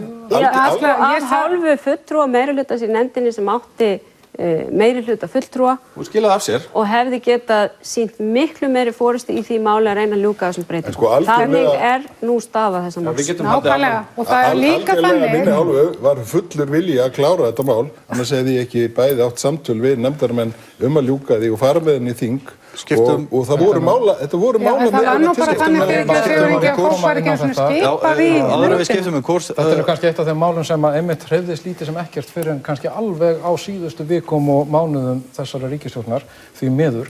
Mér finnst mikilvægt þegar við erum að tala stjórnarskrána vegna þess að hún hluti af því að byggja upp traust hérna í þessu samfélagi að stjórnarskráin ekki eitthvað sem að við, þó við séum æðisleg hérna þingmennirnir, eigum að ráða ein. Þetta ekki eitthvað sem að þeir sem að kusu stjórnarskrána 1944 eiga að ráða. Það er almenningur sem á að ráða. Það er búið að spyrja almenning og hann vill breyta stjórnarskráni á grundvelli til að stjórnlagaráðs. Þannig að við eigum ekkert með það að standa á móti því þingið. Það er beinlínis, það er eiginlega bara svona ofbeldi. Má ég aðeins bara benda ein setning þetta og sem er mikilvægt að hafa í huga. Stjórnarskrá er tæki almennings til þess að hafa aðhald með valdhöfum. Þetta eru reglurnar sem við eigum að vinna eftir og auðvitað við ekki að gera reglurnar okkar vinnu. Það er bara þannig. Já, stjórnarskráin er samt þannig ennþá að Alþingi breytir stjórnarskráni. Bussið frá því, þá held ég sé komin tími til að því að við erum nú á Íslandi að tala dálítið um slór. Það er ekki alveg pólitískur umræðuþáttur að tala um sjávarútvegsmál. Af því að þar liggja nú sannarlega mismunandi skoðanir og mikill munur milli flokka. Katrín, mér langar að byrja þér að því þú sagðir í fréttatímanum fyrir viku að þú vildir að þriðjungur kvótans yrði festur við ákveðin byggðarlög, þriðjungur boðin upp, þriðjungur festur fyrirtækjum með langtímasamningum og ég veit aflega að það eru margir sem telja að þetta hreinlega ógni hagkvæmni í greininni. Hversu miklu áherslu leggið þið á þessa stefnu og er það ekki rétt mat að þetta myndi ógna hagkvæmni í greininni? Það sem ég var að segja í þessu viðtali að þetta er svo stefna sem við samþykktum 2009 í Vinstri-hreyfingunni grænu framboði og það sem við höfum sagt hins vegar með mjög skýrum hætti fyrir þessar kosningar að markmið okkar í sjávarútvegsmálum eru mjög skýr og einföld. Við teljum að sanngjarnari hluti af auðlindarentunni eigi að skila sér til samfélagsins. Hvort sem í sjávarútvegi eða þegar kemur að öðrum auðlindum.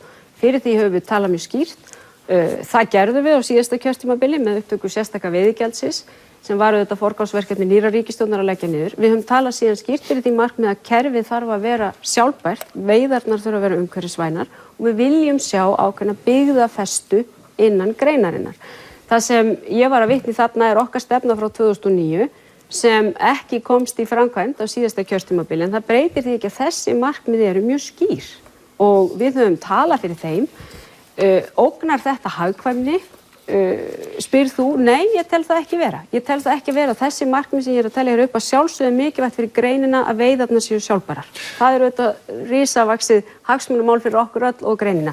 Að sjálfsögðu er eðlilegt að við hugum að byggðasjónarmiðum eins og hefur verið gert en ekki nægilega miklu máli innan fiskveiðistjórnarkerfisins og að sjálfsögðu er eðlilegt að horfa til þess að arðurinn á auðlindinni skili sér með sanngjarnari hætti til þjóðarinnar og að því að þið voruð að ræða hér áðan um hvernig eigi að fjármagna kosningaloforð þá er það alveg á hreinu líka hjá okkur að við teljum eðlilegt að þessi hlutdeild verði hækkuð sem renni til almennings, fólksins sem á auðlindirnar. Oddný, þið viljað að allur kvóti sé boðinn út með tilteknum hætti. Það er engin flokkur sammála ykkur með það að allur kvóti eigi að verða boðinn út. Við erum ekki að tala um að bjóða hann út á einu bretti, heldur viljum við fara hægt af stað. 10-20% á ári. Já, og það er bara þannig að með kvótakerfinu þá náðum við góðum árangri í umhverfismálum. En það var samt til þess að nýliðun var ekki næg og ekki aðgengileg og síðan með framsalinu þá náðum við góðum árangri í efnahagsmálum en það var samt til þess að byggðirnar stóðu eftir þegar kvótinn fór. Okkur vantar þessa samfélagslegu sátt auðlindina okkar.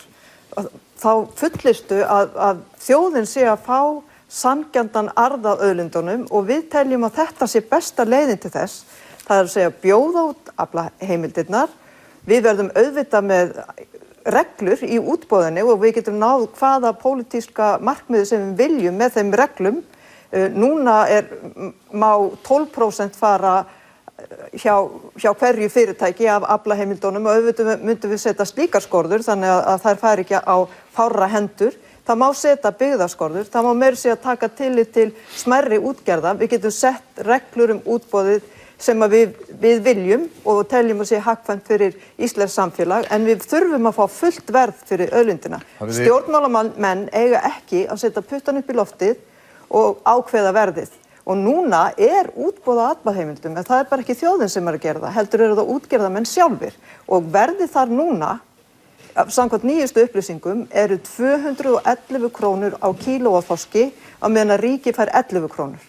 Og þetta sér hver maður að gengur ekki. Þetta ekki réttlátt og það verður ekki sátt kerfið fyrir að við erum búin að taka allar þessar 3 víddir saman, umhverfisvíddina, efnahagsvíddina og síðan samfélagsvíddina. Og fá það að heyra hjá Viðreisn, Benedikt, af því að þið talið markaðstengt auðlindagjald í sjávarútvegi.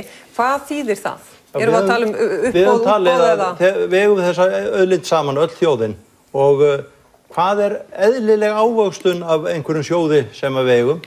Við getum tekið til dæmis 3%, lífeyrissjóðirnir miðað við 3,5%, en tökum 3%, þá segjum við það eðlilegt að það fari á hver einasta ári 3% af kvótanum á markað. Það að segja 97% verði þá úthlutað til þessar sömu kvótahafa eins og nú eru án endurgjalds. Þetta sameinar tvennt, þetta sameinar það að það markaðurinn sem ræður gjaldinu, þá tekur þjóðin þátt í því ef það gengur illa, þá getur útgerðin ekki búið jafn hátt. Ef það gengur vel, þá nýtur öll þjóðin þess vegna þá eru mikið kapp að reyna að ná þessum 3%. En við ætlum ekki að taka þessa peninga frá byggðarlögunum, síður en svo. Við ætlum að setja á stofn sérstaka innviðasjóði sem að hraða uppbyggingu og samgöngum, fjarskiptum, styrkja heilbrigðiskerfið og efla löggæslu á svæðum landsins. Og það skiptir máli, ekki bara fyrir fólki sem þarna býr, heldur líka fyrir fyrirtæki vegna þess að þá verða eina dreifðu byggðir byggilegri heldur en núna. Sigurður Ingi, í ályktunum ykkar frá síðasta flokksþingi ekki mikið talað það hvernig eigi að auka gjaldheimtu af sjávarútveginum. Veiðigjöldin hafa lækkað í ykkar tíð. Hvar eru tillögur annað? Veiðigjöldin hafa ekki lækkað í okkar tíð, þau hafa ekki verið hærri á nokkru kjörtímabili heldur en á þessu kjörtímabili. Þau hafa farið stiglækkandi á þessu kjörtímabili. Og það meðal ekki síst vegna þess að á sama tíma hefur gengi krónuna styrkst, flökkustofnar eins og loðna hefur horfið og menn greiða ju ekki auðlindagjald af því sem ekki veitt. Það alls konar hugmyndir sem hafa verið í gangi, uppboðsleiðir, færeyskar leiðir. Allar þessar leiðir hafa verið prófaðar áður annar staðar. Þær hafa allar endað með því sama. Gjaldþroti í útgerðum, minni fyrirtæki fara á hausinn og að menn hætta við þessar uppboðsleiðir. Hvar hefur þetta verið reynt, segir með þessum afleiðingum? Eistland, Rússland, Grænland endaði í einni útgerð sem hafði allar aflaheimildirnar á sínu hendi og einni í Suður-Ameríku. Öll þessi lönd hafa hætt við þessar leiðir, öll löndin. Viðreisn með hugmynd sem að hljómar ekkert galinn. En það hún skynsamleg. Við höfum kynnt okkur hana ágætlega og ég gerði þetta sem sjávarútvegsráðherra. Þetta þá eitt atriði þarna sem þið merkið við viðbót? Nei, ekki ennþá.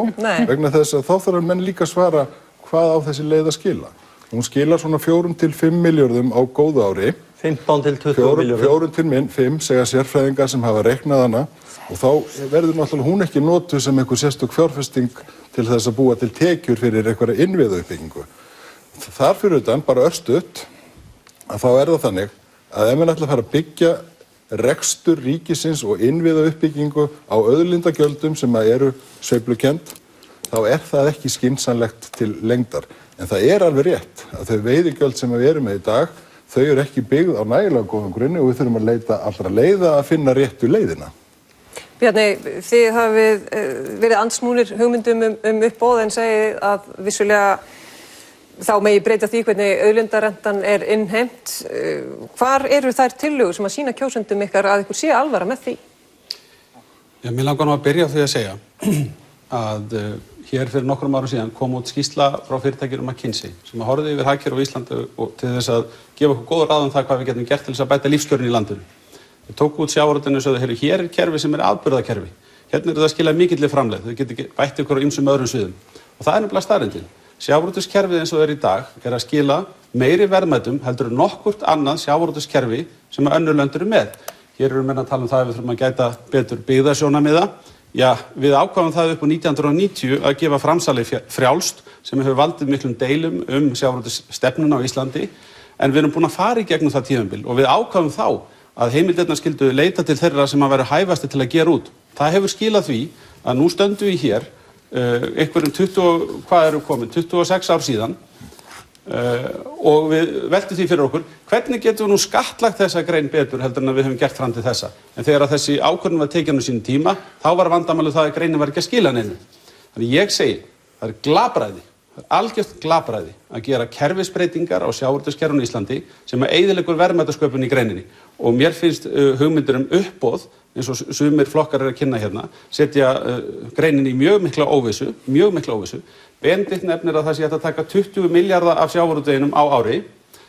Nú það svo að sjávarútvegurinn í dag, hann að skila í rekstrarafgang svona 45 milljörðum. Þá á eftir að taka tillit til afskrifta og fjármagnsliða.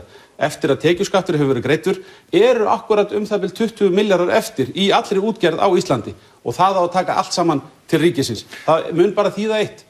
Menn hætta að fjárfesta og hafa ekki neitt tilefni eða áhuga á því að endurnýja skip, byggja nýjar verksmiðjur eins og þá sem rísa núna á Eskifirði eða taka yfir höfuð áhættu í þessari atvinnu. Bjarni, ég heldur sér búin að tala mest, segja mér talíka mennir hérna á bakvið okkur. Við þurfum svona aðeins að fara að stytta svörin. Óttar, þið segið ekki mikið sjávarútveg annað en það að þið viljið að arðurinn renni til þjóðarinnar og hann sé nýttur með skynsömum hætti. Fulltrúi ykkar, Björt Ólafsdóttir, sagði hér hins vegar í þætti fyrir skömmu síðan að hún vildi að samningar við álverin þegar þeir rynnu út yrðu þeir ekki endurnýjaðir og álverin mættu þess svona fara. Hvað á að koma í staðinn? Já, við teljum nú bara fyrst og fremst að þetta eru sameiginlegar auðlindir sem eru ekki óendanlegar og við erum að útluta þeim að miklu leyti til ákveðina aðila og að fá takmarkaðar tekjur af þeim. Við leggjum áherslur á því í nýtingu bæði í sjávarútvegi líka á orkunni að við horfum til umhverfissjónarmiða og hagkvæmnissjónarmiða. Þessi bransar verða að reka sig en það skiptir líka mjög miklu máli að það sé ákveðin sátt og réttlæti með það að það séu ekki bara sumir sem að fá allan kvótan, að það séu ekki sum stór fyrirtæki sem að hafa áratuga eða hvað áskrift að sjálfvirkum endurnýjunum á raforkusamningum til dæmis til álvera. Það á ekkert að vera sjálfsagt að það séu alla eilífð. Þannig að við eigum að vera opin fyrir því og þurfum að vinna í því að fá meira og betra verð fyrir okkar orku. Það í raun og veru aðalega stefnumál. Hvernig ætlum við að gera það? Ætlum við að vera allavega með þann bolta í huganum að við séum opin fyrir því til dæmis í stórkostlegri grænmetisrækt eða ylrækt eða hvað. Við vitum í raun og veru ekki hvernig tæknin verður eftir 20-30 ár, hverju verða mögulegi kaupendur. En í sambandi við sjávarútveginn þá skiptir mjög miklu máli að sjávarútvegurinn í dag skiptist í raun og veru í tvennt. Það eru þeir sem að fá úthlutað fyrir mjög lítið og hóflegt gjald kvóta og síðan eru það þeir sem eru að kaupa kvóta á eftirmarkaði þar sem veri í raun og veru að taka verðmæti út úr greininni og það eru bara ákveðnir aðilar sem eru að fá forgang að þessum forréttindum og við þurfum að breyta því. Þess vegna viljum við fara og þróast yfir í uppboðsleið, við erum mjög hlynnt því og ekki síst til þess að geta tryggt endurnýjun og jafnrétti innan greinarinnar. Ég verð aðeins að fá að koma vegna þess að það kemur á óvart annars vegar að Sjálfstæðisflokkurinn sé á móti því að markaðurinn ráði verðinu og hins vegar að heyra það að formaður Framsóknarflokksins telur að það sé slæm hugmynd að nýta afraksturinn til að byggja upp í byggðunum. Ég bar þessa hugmynd undir marga forystumenn í sjávarútvegsfyrirtækjum og menn sögðu það of lágt auðlindagjald núna. Það átti að fara upp í 38 milljarða þegar vinstristjórnin var og 15 milljarðar gæti kannski verið rétt að tala. Tvö af stærstu fyrirtækjunum, þar heyrði ég þessa tölu. Nákvæmlega, 2 af stærstu fyrirtækjunum, það alltaf þau sem geta breytt mest. Við viljum tryggja fjölbreytileika á Íslandi, 650 fyrirtæki og þau geta ekki greitt þetta auðlindagjald. Já, það kemur bara í ljós, það markaður sem ræður. Hvernig það rukkað, Birgitta? Hvert viljið þið fara?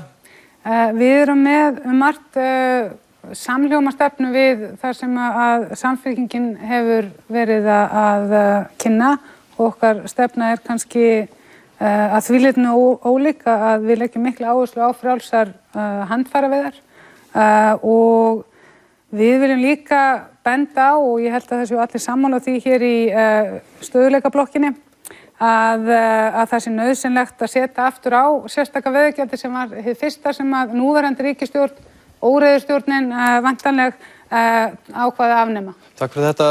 Nú er tíminn eiginlega alveg búinn.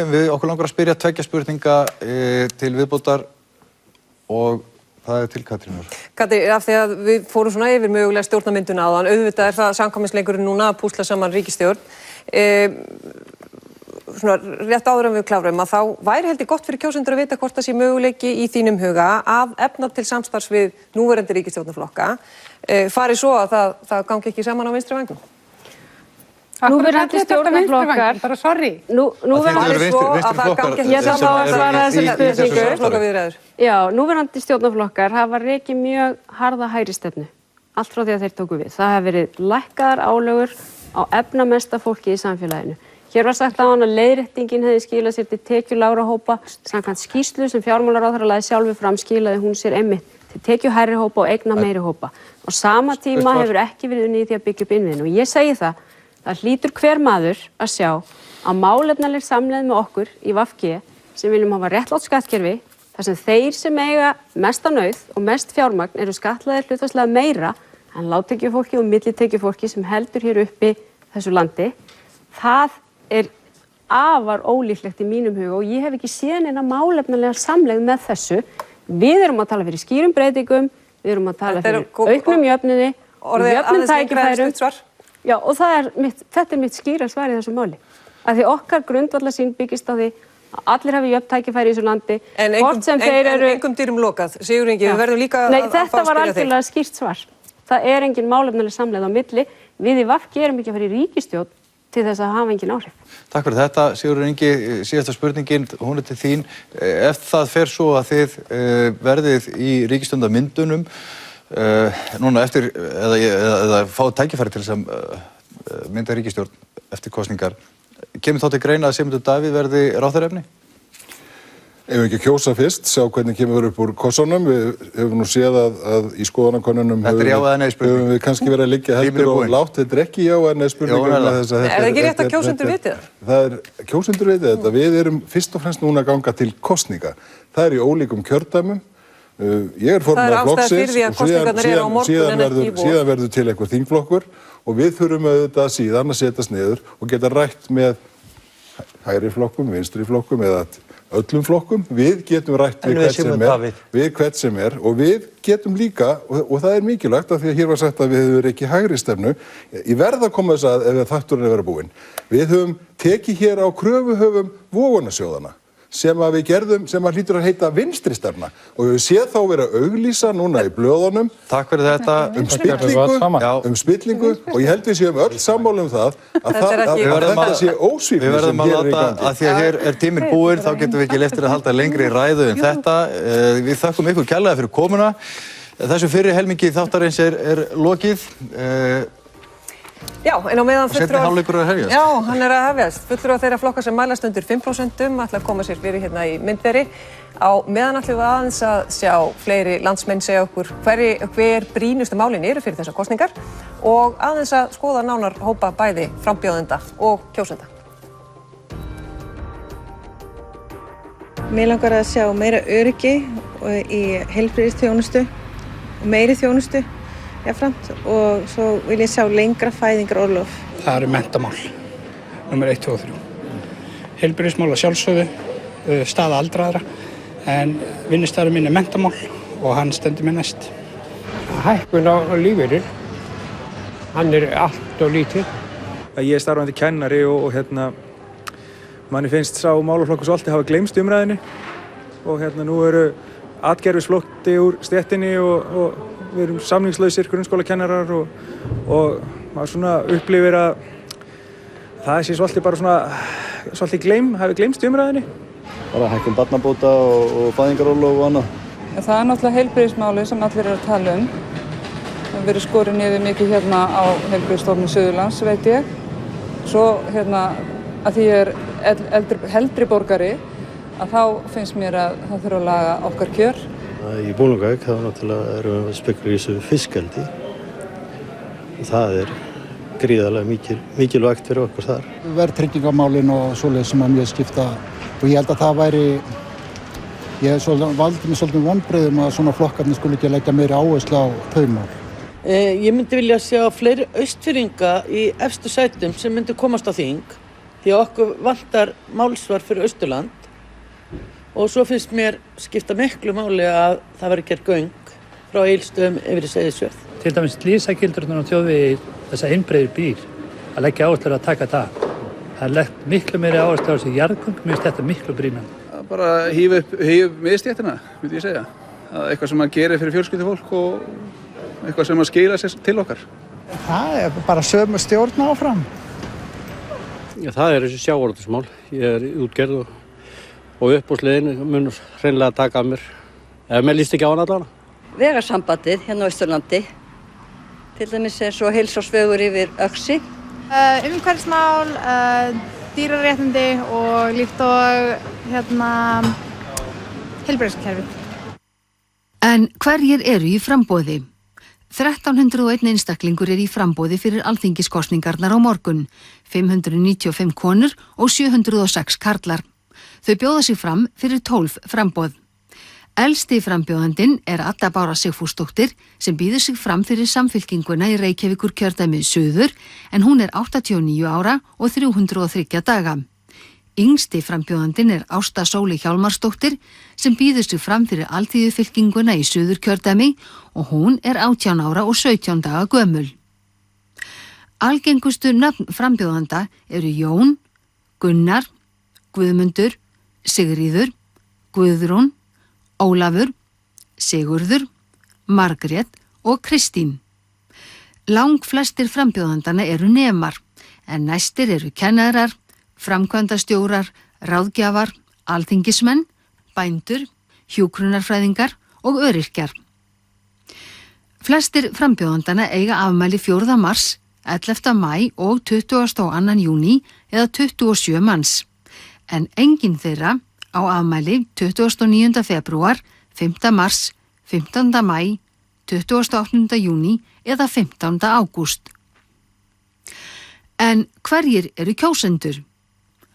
Kjósendur í alþingiskosningunum á morgun eru 246.515 talsins eða 3,6% fleiri en fyrir alþingiskosning 2013. Konur eru 50,1% kjósenda og karlar 49,9%. Kjósendur í Suðvesturkjördæmi eru flestir eða 68.242 eða 27,7% allara. Fæstir eru kjósendur í Norðvesturkjördæmi eða 21.479 eða 8,7% allra. Og kjósendur eru, eðli málsins samkvæmt, á öllum aldri frá 18 ára. Núna ganga 15.743 einstaklingar að kjörborðinu í fyrsta skipti í alþingiskosningum eða 6,4% kjósenda en þeir sem eru orðnir 18 ára á kjördag hafa kosningarétt. Af kjósendum búa 13.841 erlendis og langflestir þeirra búa í Noregi, Danmörku og Svíþjóð eða 9.708.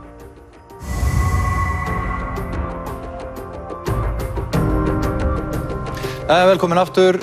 Nú eru hingað í sjónvarpssal komnir fulltrúar annarra frambúða sem bjóða fram í þessum alþingiskosningum.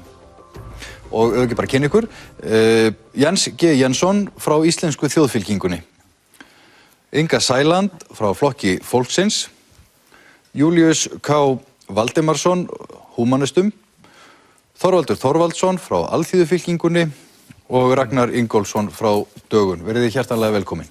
Takk. Okkur langar að hefja þennan þátt eins og við höfum hafið marga málefni þætti, þar að segja að fá að heyra frá ykkur á hvað ykkar framboð leggur mesta áherslu á næsta kjörtímabili og förum bara í gegnum það á einni mínútu. Byrjum kannski hjá þér, Jens, gjörðu svo vel frá þjóðfylkingunni. Já, takk.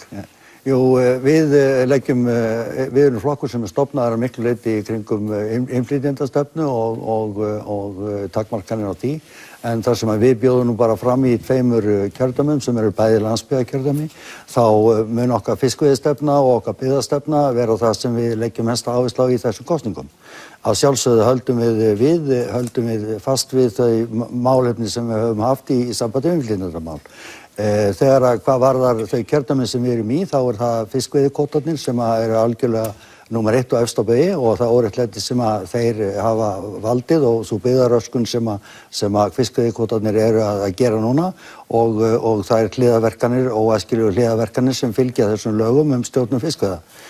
Við höfum lagt fram áður en hafi ljóst að við bara fram í 2 kjördæmum, þá lögðum við fram mjög fasta og ákveðna fiskveiðistefnu sem miða beinlínis að því að koma kvótakerfinu eins og það í augnablikinu fyrir Katanef. Takk fyrir það, Jens. Inga Sæland, Flokki fólksins. Já, Flokkur fólksins var fyrst og síðast stofnaður til þess að skera herör upp gegn mismunun, lögleysu, fátækt og spillingu. Þegar þessi kona sem hér stendur heyrði það að 9,1% barnanna okkar líða hér mismikinn skort eftir ég hafði heyrt skýrslu UNICEF á Íslandi í janúar síðastliðinn, þá eiginlega þótti mér nóg Ég sjálf lögblind, 75% varalegur öryrki og ég veit hvernig það að sitja í neðsta þrepinu, ég veit hvernig það að vera fátækur á Íslandi, ég veit hvernig það að flest allt sé talið til forréttinda sem að öðrum þykir sjálfsagður hlutur. Við erum ansi stór hópur, öryrkjar og hluti eldri borgara, barna og láglaunamanna sem eigum það erfitt í landinu í dag og nú okkar tækifæri á morgun að taka höndum saman og sýna virkilega hversu öflug og stór við erum og hvað við getum gert ef við snúum bökum saman til þess að hjálpa okkur sjálf því það alveg nokkuð ljóst, bæði á fyrrverandi stjórnvöldum og núverandi að ef við hjálpum okkur ekki sjálf þá mun enginn gera það fyrir okkur. Takk fyrir þetta. Júlíus K. Valdimarsson, Húmanistaflokknum. Já, höfuðmál okkar húmanista að þjóðpenningakerfið. Það að flytja valdbankana sem þeir hafa núna til að útgefa rafræna peninga. Flytja það til Seðlabankan sem muni þá gefa út alla mynt, bæði seðla og krónur og einnig rafræna mynt sem 90% af því fjármagn sem í notkun. Peningastefnunefnd Seðlabankans mun svo ákveða peningamagn í umferð hverju sinni eftir efnahagsforsendum og þannig að verðbólgumarkmið séu virt. Með þessum hætti þetta forðast hrun af þeim toga sem varð hérna 2008. Einnig mikilvægt málefni okkar borgaralaun eða óskilist grunnframfærsla sem mikið talað Aldarheim núna að virtum hagfræðingum og mjög athyglisvert mál. Takk fyrir þetta, Þorvaldur frá Alþýðufylkingunni. Já, Alþýðufylkingi leggur á róttæka uppstokkun á tekjuskiptingunni í samfélaginu. Við teljum að það sé ekki nóg að tala að við viljum jafna kjörin, menn verða að grípa til raunhæfra aðgerða til þess að það nái fram að ganga, sem byggist á því náttúrulega að greina hvers vegna það svona ójafnt. Og það svona ójafnt vegna þess að það eru fámenn fjármála klíka sem arðrænir samfélagið og mest í gegnum fjármálakerfið.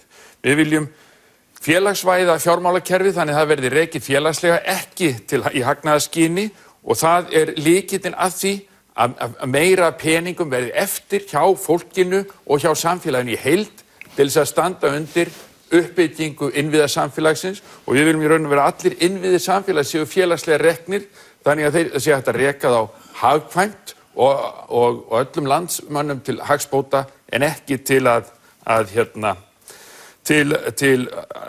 arðnýtingar fyrir einstaka menn og í tengslum við þetta viljum við auka tekjujöfnun og bæta hlut landsbyggðarinnar líka. Takk fyrir þetta, Ragnar Ingólfsson frá Dögun.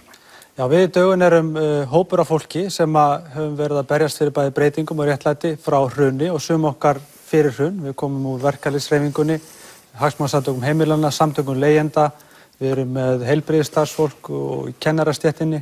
Þetta mjög breiður og sterkur hópur sem lausnamiðaður og okkar helstu baráttumál og hafa verið til dæmis samfélagsbanki sem líklegast eitt mikilvægasta hagsmunamál okkar Íslendinga í dag, gagnvart ofurefli og okri fjármálafyrirtækjanna. Við viljum berjast gegn verðtryggingunni og okkur vöxtunum, fara í húsnæðismálin með mun myndarlegra hætti heldur en hefur verið gert og síðan ekki síst grunnþjónustuna, heilbrigðismálin, auðlindamálin og við erum með mjög skýrar og góðar og raunhæfar lausnir í þessum málum. Takk fyrir þetta, Ragnar.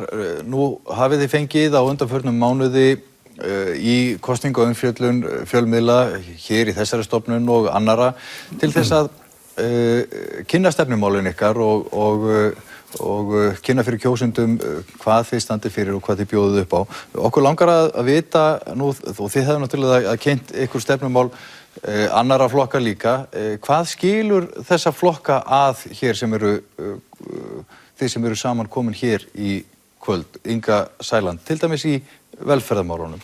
Hvernig sker flokkur fólksins sig frá? Já, hann sker sig náttúrulega fyrst og síðast frá þar sem að formaður flokksins öryrki og veit nákvæmlega hvernig það að vera öryrki á Íslandi og þurfa að, eins og ég sagði áðan, upplifa það hvernig það í Fílabeinsturninum á hinu háa Alþingi. Ég ætla ekki að meina að allir séu svona voðalega vondir þar, en allavega þá virðist það ekki ganga upp að þið geti í raunveruleikanum sett sig í þá stöðu sem að allt og margir af þjóðinu okkar búa við í dag. Og þess vegna segi ég það sem hefur skorið okkur frá og þess vegna fannst mér ástæða til þess að við stofnum Flokk fólksins. Það í rauninni lítið annað og hefur lítið annað verið gert en að tala og mala það hvernig á að bæta allt og laga, en hins vegar þá höfum við setið eftir nákvæmlega eins og núna með þessu nýja frumvarpi almannatrygginga sem verið að setja fram og náttúrulega hefur ekki verið náttúrulega keyrt í gegn. Að þetta bara eins og ég segi, þetta fullfat af ryki sem verið að gusa í augun okkur kjósendum 2 mínútur í kosningar og sem gerir lítið sem ekki neitt fyrir þá sem minnst mega sín í þessu samfélagi. Þannig að það þín persónulega nærvera í framboðinu en ekki beinleginn í stefnumálinu? Það ekki bara mín persónulega nærvera vegna þess að allir þeir og flest allir sem koma að Flokki fólksins í dag og við erum að bjóða fram í öllum kjördæmum. Já. Það fólk sem að situr nánast við þetta sama borð. En Jens, hvernig skerið þið ykkur frá hinum frambúðunum? Já, við skerum okkur nú í fyrsta lagi frá í innflytjendamálunum. En þegar að kemur til dæmis að þjóðfélagsmálum almennt að þá viljum við ráðast að spillingu sem við sjáum og getum skilgreint. Og við teljum að rótir spillingarinnar eigi uppruna sinn í sjávarútveginum og í yfirfærðum kvótum sem hafa verið seljanlegir. Síðan hafi þetta plantað sig í gegnum samfélagið, í gegnum til dæmis hlutafélagalög einkahlutafélög og ný lög fjármagnstekjuskatt. En í velferðarmálunum sem að við vorum svona kannski aðeins meira að fiska eftir, eitthvað þar sem að þið hafið í velferðarmálunum? Já, ég að koma að velferðarmálunum. Já, gjörðu svo. Og þetta orsökin fyrir því að það gríðarleg þörf fyrir að gera tiltak í velferðarmálunum. Þetta orsökin fyrir því að auður safnast hægt og rólega á færri hendur og dregst frá samfélagunum. Þetta orsökin fyrir því að byggðarsamfélögin út á landi að þau að missa sínar útsvarstekjur og get ekki staðið undir því sem þau eiga að gera. Og sem sagt arðurinn af auðlindunum alltaf í meira og meira mæli að færast á færri og færri hendur. Og það eru gallar í þessari löggjöf. Og til dæmis gallin í löggjöfinni stjórnun fiskveiða, hann sá að það hliðarverkun sú að það bindast tvöfalt fiskverð í landinu sem í rauninni engin lög fyrir.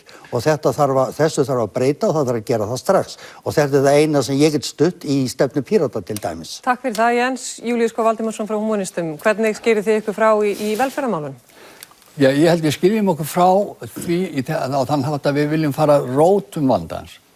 Og ræturnar í efnahagslegum í fjármálakerfinu og það vegna þess að til dæmis við viljum vaxtalaust hagkerfi og þar að ræða sem sagt helming fjárlega hverju sinni sem fer upp til eigendabanka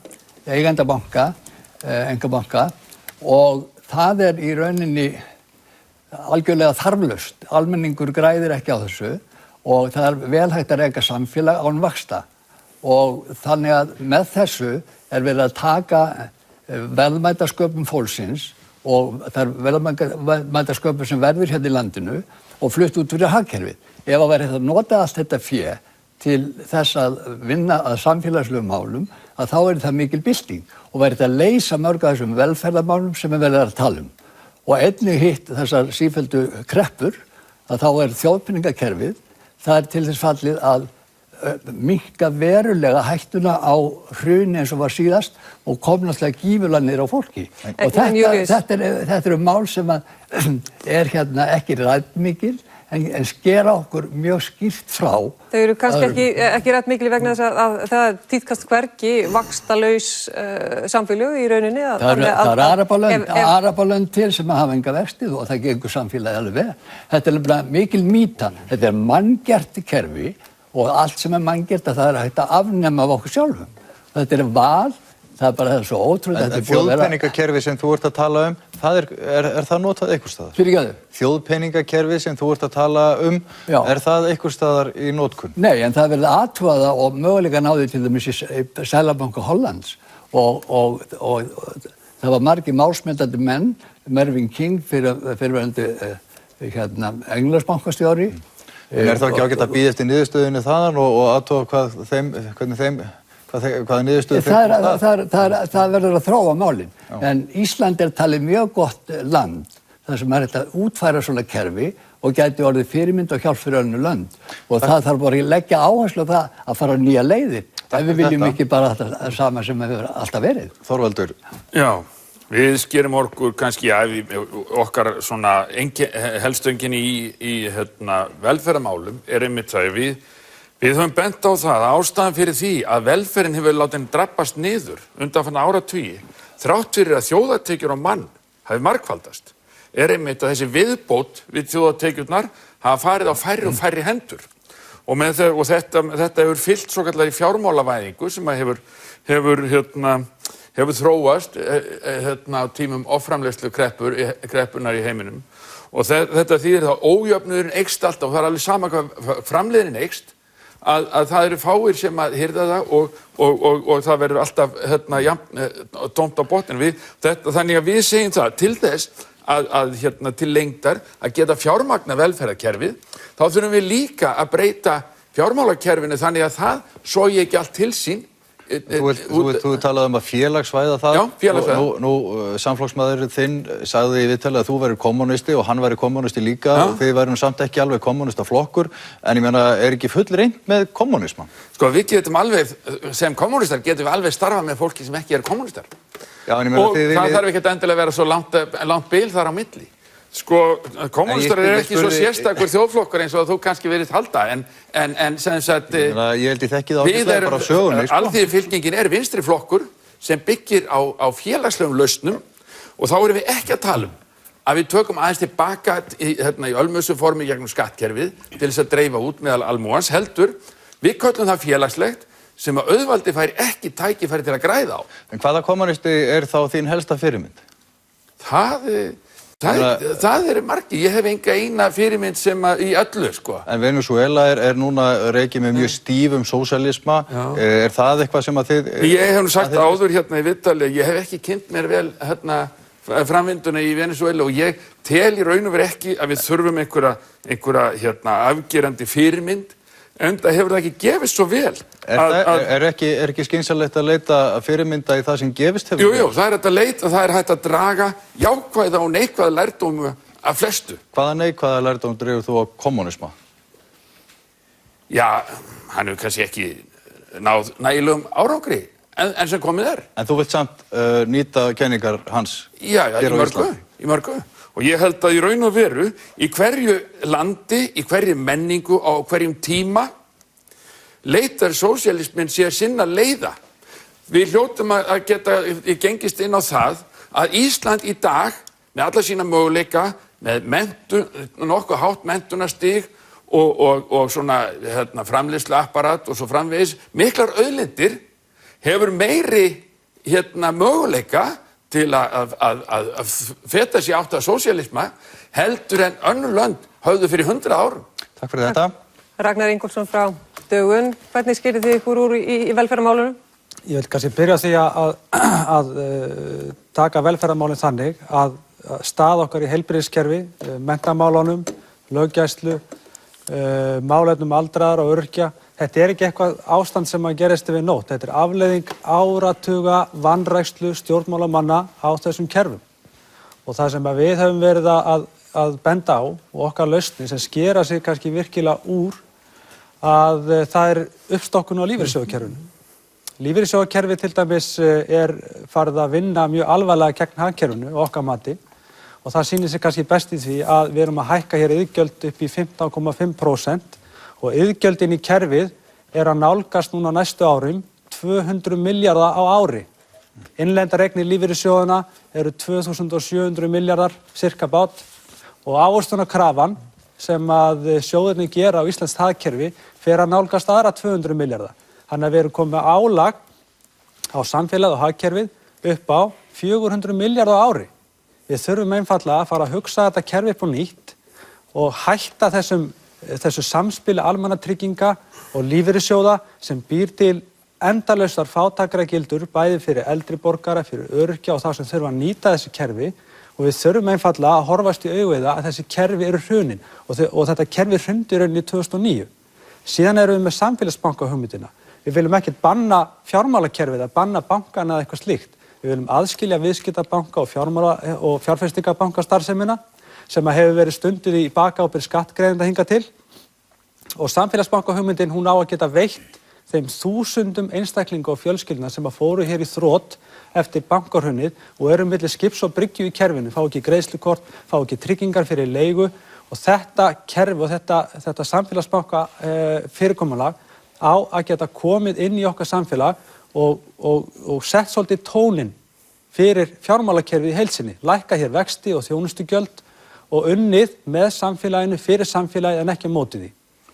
Takk fyrir það. Við ætlum kannski að því að við erum að tala það sem að sker svona flokkarna frá hverjum öðrum og hinir sem að voru hér fyrir í kvöld.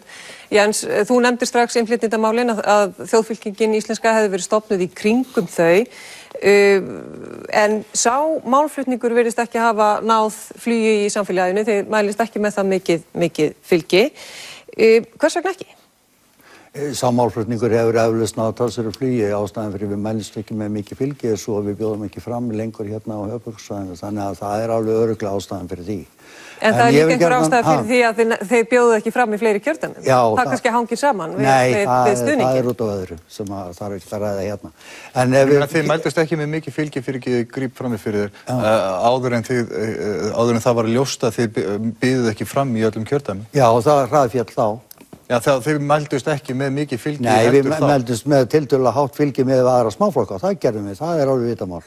En nú við sjáum bara innflytjendamálaflokka í nágrannalöndunum til dæmis, sumstaðar ná miklu flugi. Það alveg klárt mál að málefni sem varða innflytjendur og málefni sem varða þjóðlumálefni að þau ná flugi allstaðar og þau myndi ná flugi hér einnig ef að við getum boðið fram í öllum kjördæmum. Það alveg klárt mál. En hittis áttur á annar mál að við höfum náttúrulega fleiri mál á dagskrá núna og það eru kosningar á morgun. En hvað finnst ykkur, hvert aðalatriðið í varðandi innflytjendur? Þið hafið sagt þið viljið síður fá múslima til Íslands. Við viljum forðast þau vandamál sem að nágrannaríkin okkar hafa lent í og mörg af þeim vandamálum þau tengjast múslimum. Það bara síðast í dag að ég var að lesa grein þar sem að verið að tala atvinnuþátttöku fólks og þar eru náttúrulega múslimar eru bara lítið hluti af innflytjendum bæði þar og hér en atvinnuþáttaka þeirra er mjög lág og ég hef starfað erlendis sjálfur í 20 ár, þar af 11 ár núna í Danmörku og tölum um Ísland, hver er atvinnuþáttaka múslima hér? Hver er atvinnuþáttaka múslima? Hún er mjög lág með aðra innflytjendur. Aðra innflytjendur eru með 95 og upp undir 100% atvinnuþáttaka. Það er kannski ekki samræmt við þá sem að flytja hingað til þess að vinna á móti þessum að koma hérna sem flóttamenn. Hvað meinarðu? Það er munur á til dæmis pólskum innflytjendum sem að koma hér til þess að vinna, sem koma hér sérstaklega sem erlend vinnuafl. Ég að tala um innflytjendur, ég ekki að tala um flóttamenn. Og svo þeim sem Ég að tala um innflytjendur, ég ekki að tala um flóttamenn. Við erum með innflytjendastöfnu, við erum með allt aðra flóttamannastöfnu. Við viljum hjálpa flóttamönnum, en við viljum velja innflytjendur. Það er stór munur á flóttamönnum og innflytjendur. Að vera innflytjandi er viðvarandi ástand, að vera flóttamaður er tímabundið ástand. Og það er mjög erfitt að flytja hingað til lands ef þú kemur utan EES. Það er alls ekkert erfitt. Ef þú kemur utan EES. Að flytja hingað fleiri hundruð manns í hver einustu viku. Og þeir koma hér og þú sér þá ekki einu sinni. En það vantar vinnuafl á Íslandi. Það er ekkert erfitt að flytja hingað, það er bara mjög auðvelt. Ef þú kemur utan EES þá er það víst erfitt að fá leyfi til þess. Það er víst erfitt að fá búsetuleyfi á Íslandi ef þú kemur utan EES.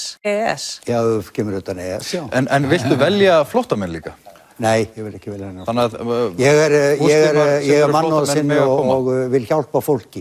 Ég skilgrein ekki fólk sem fólk. Það eina sem ég gerir er það að mér þykir vænt samfélagið sem ég bý, mér þykir vænt samfélagið sem foreldrar mínir og afa mínir og ömmur hafa byggt upp og ég á erfitt með að sætta mig við það að það eigi að breytast af utanaðkomandi áhrifum og sérstaklega trúarlegum og við höfum aldrei liðið nein trúarleg áhrif á okkar samfélag, við höfum heldur breytt trúnni.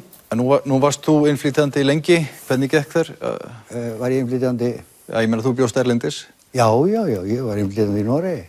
Og gekk það vel? Já, ég flaggaði norska fánanum og gekk í 17. maí skurðgöngu og börnin mín syngja norska söngva og börnin mín syngja norska söngva og ég á mér að segja börn og barnabörnar eftir og bæði í Noregi og Svíþjóð.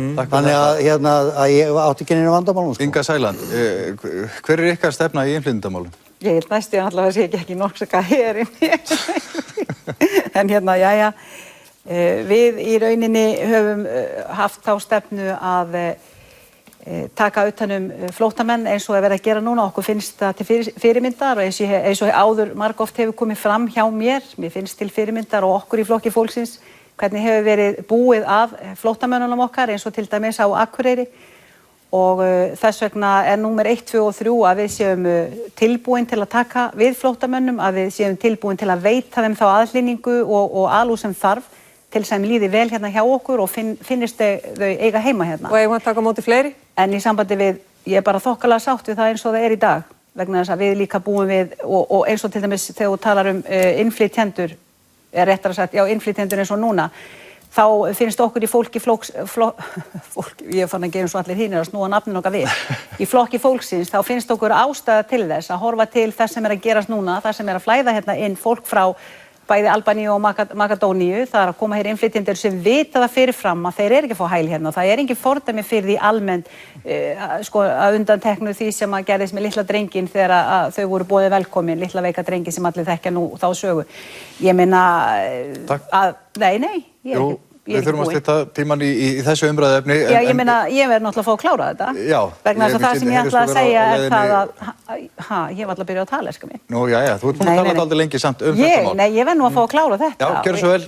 Það sem ég ætla að segja er það að við viljum frekar flýta þessu ferli. Við erum að láta fólk bíða hér í óvissu í mánuðum og jafnvel árum saman á þess að það fær að vita hvort það er að komið að fara og í þessu tilviki þá teljum við afskaplega mikilvægt í stað þess að vera að eyða kannski 2 milljörðum króna í það að vera með einhvern biðtíma fyrir fólk sem að við vitum að við erum að senda úr landi. Við viljum frekar láta þetta fé einmitt á stríðshrjáð svæði þar sem að virkilega við gætum hjálpa þeir sem að eiga virkilega bátt. Júlíus, húmanistar eru alþjóðleg hreyfing og það kannski felst í nafninu að þið viljið taka vel á móti fólki sem kemur annars staðar frá eða eitthvað?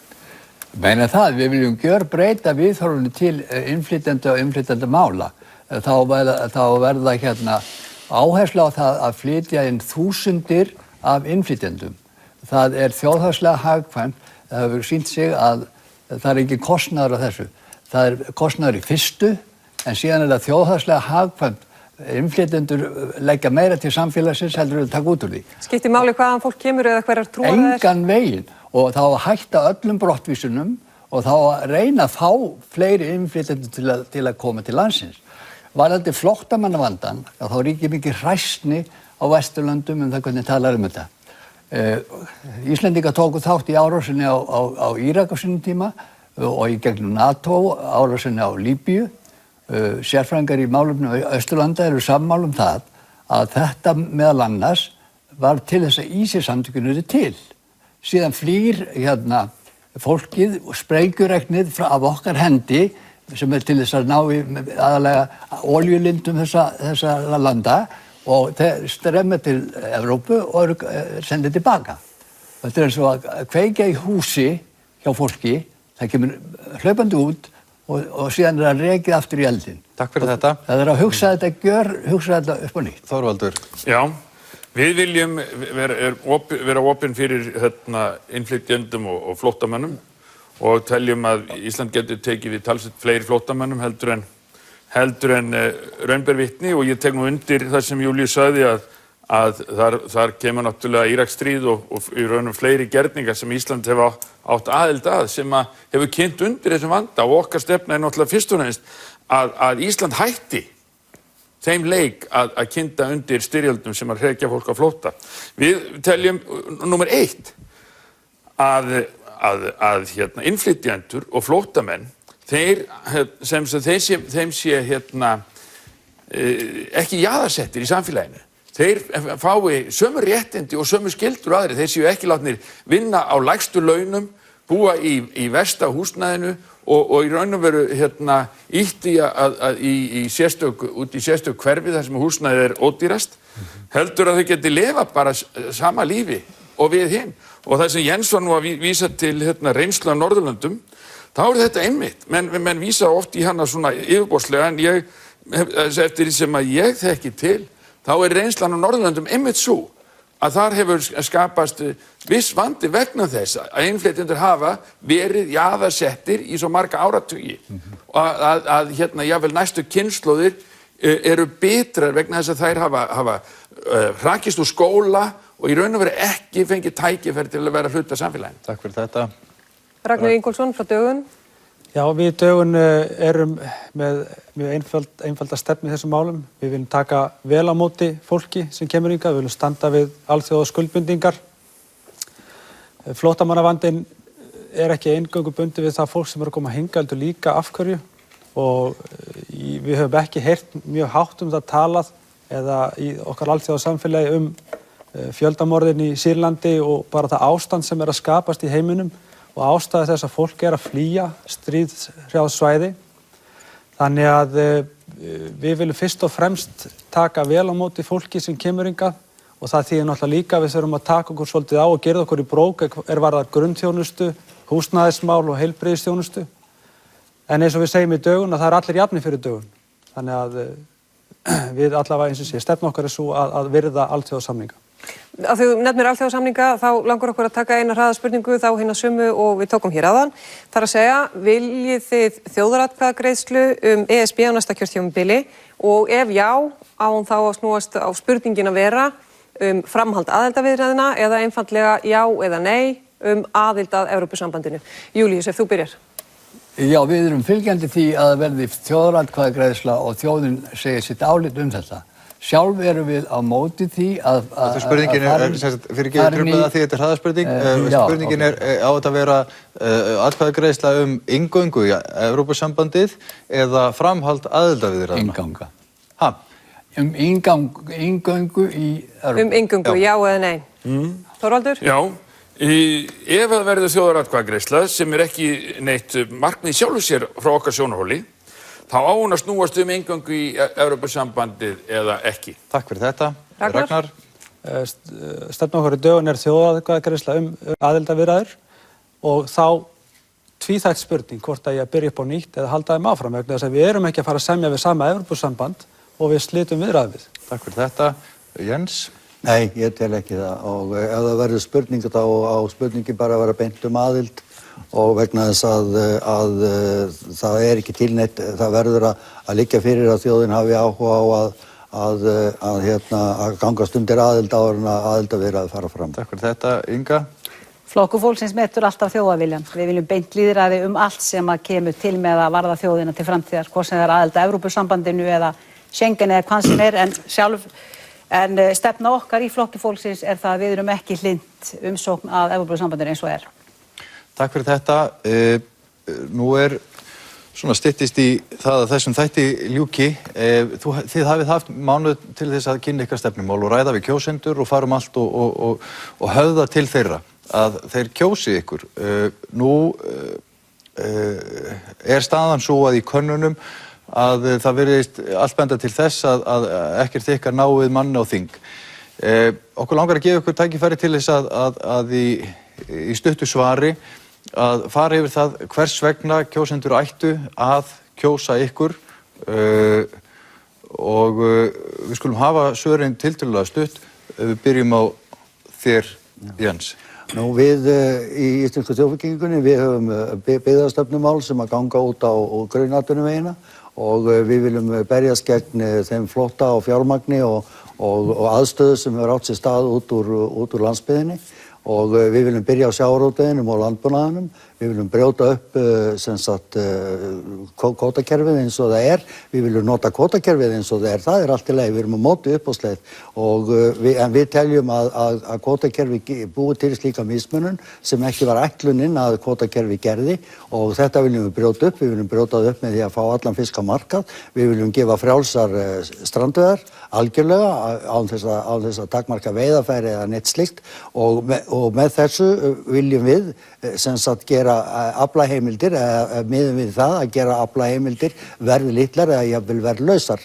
Áframhaldandi viljum við byrja á því eftir á að taka ákveðna fisktegundir út úr kvóta hægt og bítandi þannig að kvótakerfið verði að endingu að því sem það upphaflega var ætlað til, verkfæri til að stjórna fiskveiðum, ekki verkfæri til þess að flytja fjármagn frá þeim stöðum þar sem fjármagnið er búið til og á fáar hendur upp í fjármagnseigendaskrimslið. Takk fyrir þetta, Inga Sæland. Af hverju á fólk að setja XVF? Vegna þess að Flokkur fólksins er að berjast gegn sérhagsmunum og græðgisvæðingunni og spillingunni sem við höfum mátt þola undanfarin ár og það í rauninni líðst engum. Við erum almannahagsmunaafl sem fyrst og síðast viljum hafa þannig að við séum ein þjóð í landinu. Ein þjóð sem þarf ekki að sitja heima með tannpínu af því að hún hefur ekki efna á að leita sér tannlæknis eða hefur ekki efna á að kaupa lyfin sín eða leita sér lækninga. Við viljum líka sameina landsbyggðina og höfuðborgarsvæðið.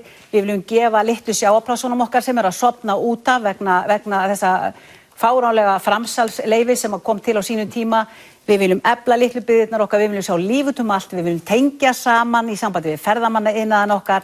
Þannig að við getum veitt þessari nýju auðlind út allar koppagrundir en ekki bara hérna á suðvesturhorninu og fyrst og síðast þá viljum við vera sjálfbær í sambandi við ylrækt og annað slíkt. Við viljum ekki pissa skordýraeitri eins og að gerast hérna í Danmörku og annað slíkt á innfluttu grænmeti sem sannarlega að koma frá Spáni. Við viljum frekar láta borga fullt verð fyrir raforkuna okkar til álvera og niðurgreiða til garðyrkjubændana okkar og fá fullt af fallegum gróðurhúsum út allt land. Við viljum sjá eitt Ísland í landinu okkar og við viljum sannarlega að við snúum bökum saman núna og kjósum F á morgun því að það veitir ekki af þessari rödd hérna á þingið. Þó enginn vilji sjá mig af þeim sem situr hér núna. Júlíus frá Húmanistaflokknum. Fólk á að kjósa okkur vegna þess að nýfrjálshyggjan og fjármálakerfi sem það hefur kokkað upp og þessi markaðshyggja, spákaupmennskan og öll þessi illutæki loka framtíðinni og eftir því sem að þeir verða lengur við líði verður aðstæðan verri. Það er tillögur breytingar á fjármálakerfinu sem að við höfum talað munu opna framtíðina. Við höfum líka ómælda trú á fólkinu. Við getum gert þær breytingar sem að við viljum og okkur dreymir meðal annars vaxtalaust kerfi sem er alveg sjálfsagt að koma á. Við viljum mennska framtíð og hún verður. En þess að við höfum frábærar kynslóðir sem til allrar hamingju hafi ekki kokgleypt þessar slæmu hugmyndir í sama mæli og þessi vandræði kynslóð sem við komum frá. Svo ég segi bara fyrir mennska framtíð setið X við H og hver veit hvað gerist. Takk fyrir þetta, Júlíus. Þorvaldur frá Alþýðufylkingunni. Já, fólk ætti að kjósa R-lista Alþýðufylkingarinnar vegna þess að við höfum ítarlega og útfærða stefnuskrá sem byggir á, sem er í raun og veru lykillinn að því að stokka upp tekjuskiptinguna hérna til jafnaðar. Með félagsvæðingu fjármálakerfisins og annarra innviða samfélagsins þá í raun og veru verður verðmætasköpun meira í forgrunni í atvinnulífinu og lífsgæði almennings í staðinn fyrir gróði fárra. Og þetta verður líka, og þannig að auðlindirnar einnig skili sér til þjóðarinnar, þetta er lykillinn að því að líka að landsbyggðin geti blómstrað og innviðirnir geti orðið endurreisa innviði samfélagsins án þess að þeir þurfi að skila arði til einhverja eigenda af því að það er bara fólkið sjálft sem á þetta saman og í raun og veru þá snýst þetta að stærri hluti af kapitalinu í samfélaginu verði sameiginlegur og félagslegur en ekki í eigu fárra sem notan til að arðræna og féfleta samfélagið. Það er svona XR. Hvort sem við komumst inn á þingið ekki, þá höldum við áfram baráttunni og þeim mun fleiri atkvæði sem við fáum, þeim mun meiri lyftistöng verður fyrir þá baráttu. Byltingin hættir aldrei, Þorvaldur. Ragnar Ingólfsson. Dögun með, að mínu mati, mikilvægustu stefnumálin sem að kjósendur geta kosið í þessum kosningum. Það sem ég vil kannski fá að ræða hérna einmitt, við eigum erfitt uppdráttar þessi minni framboð. Við höfum ekki sama aðgang að bæði fjölmiðlum og umræðinni eins og stóru framboðum gera, bara eins og vera hérna í B-deildinni í kvöld, en samt með fullri virðingu fyrir RÚV. En það sem að staðreyndin svo að það eru gríðarlega margir kjósendur sem eru óákveðnir. Takk fyrir það, Inga. Það eru gríðarlega margir kjósendur sem eru óákveðnir og það eru nægilega margir kjósendur óákveðnir í dag til að koma öllu þessum framboðum á þing. Svo stór hluti er óákveðin. Þannig að ég vil segja við kjósendur að látast ekki stjórnast af vafasömmum skoðanakönnunum, þögguninni og hafa kjark til að kjósa eftir sinni dýpstu sannfæringu í stað þess að velja á milli eða rauninni velja einskásta kostin. Þess vegna held ég að Dögun sé fyrst og fremst besti kosturinn í stöðun í dag fyrir kjósendur. Og þú átt síðustu orðin í leiðtogaumræðum á RÚV fyrir þessar kosningar. Ég þakka ykkur innilega fyrir komuna til okkar. Takk fyrir að bjóða okkur. Takk kærlega fyrir komuna. Takk. Já, þeim sem sagt lokið hér leiðtogaumræðunum á RÚV fyrir alþingiskosningarnar á morgun. Já, þetta voru fínir 2 tímar. Við þökkum ykkur áhorfendur góðir fyrir samfylgdina og vonandi voru umræðurnar hér í kvöld gagnlegar. Við hvetjum ykkur til að mæta kjörstað á morgun og kjósa. Alveg sama hvernig veðrið verður. Kosningavaka RÚV hefst annað kvöld klukkan 21:45, korter í 10 og við getum nú alveg reiknað með því að hún standi vel fram á sunnudagsmorgun eitthvað. Já, við sjáum hvernig gengur að telja, en verið þið sæl. Takk fyrir okkur.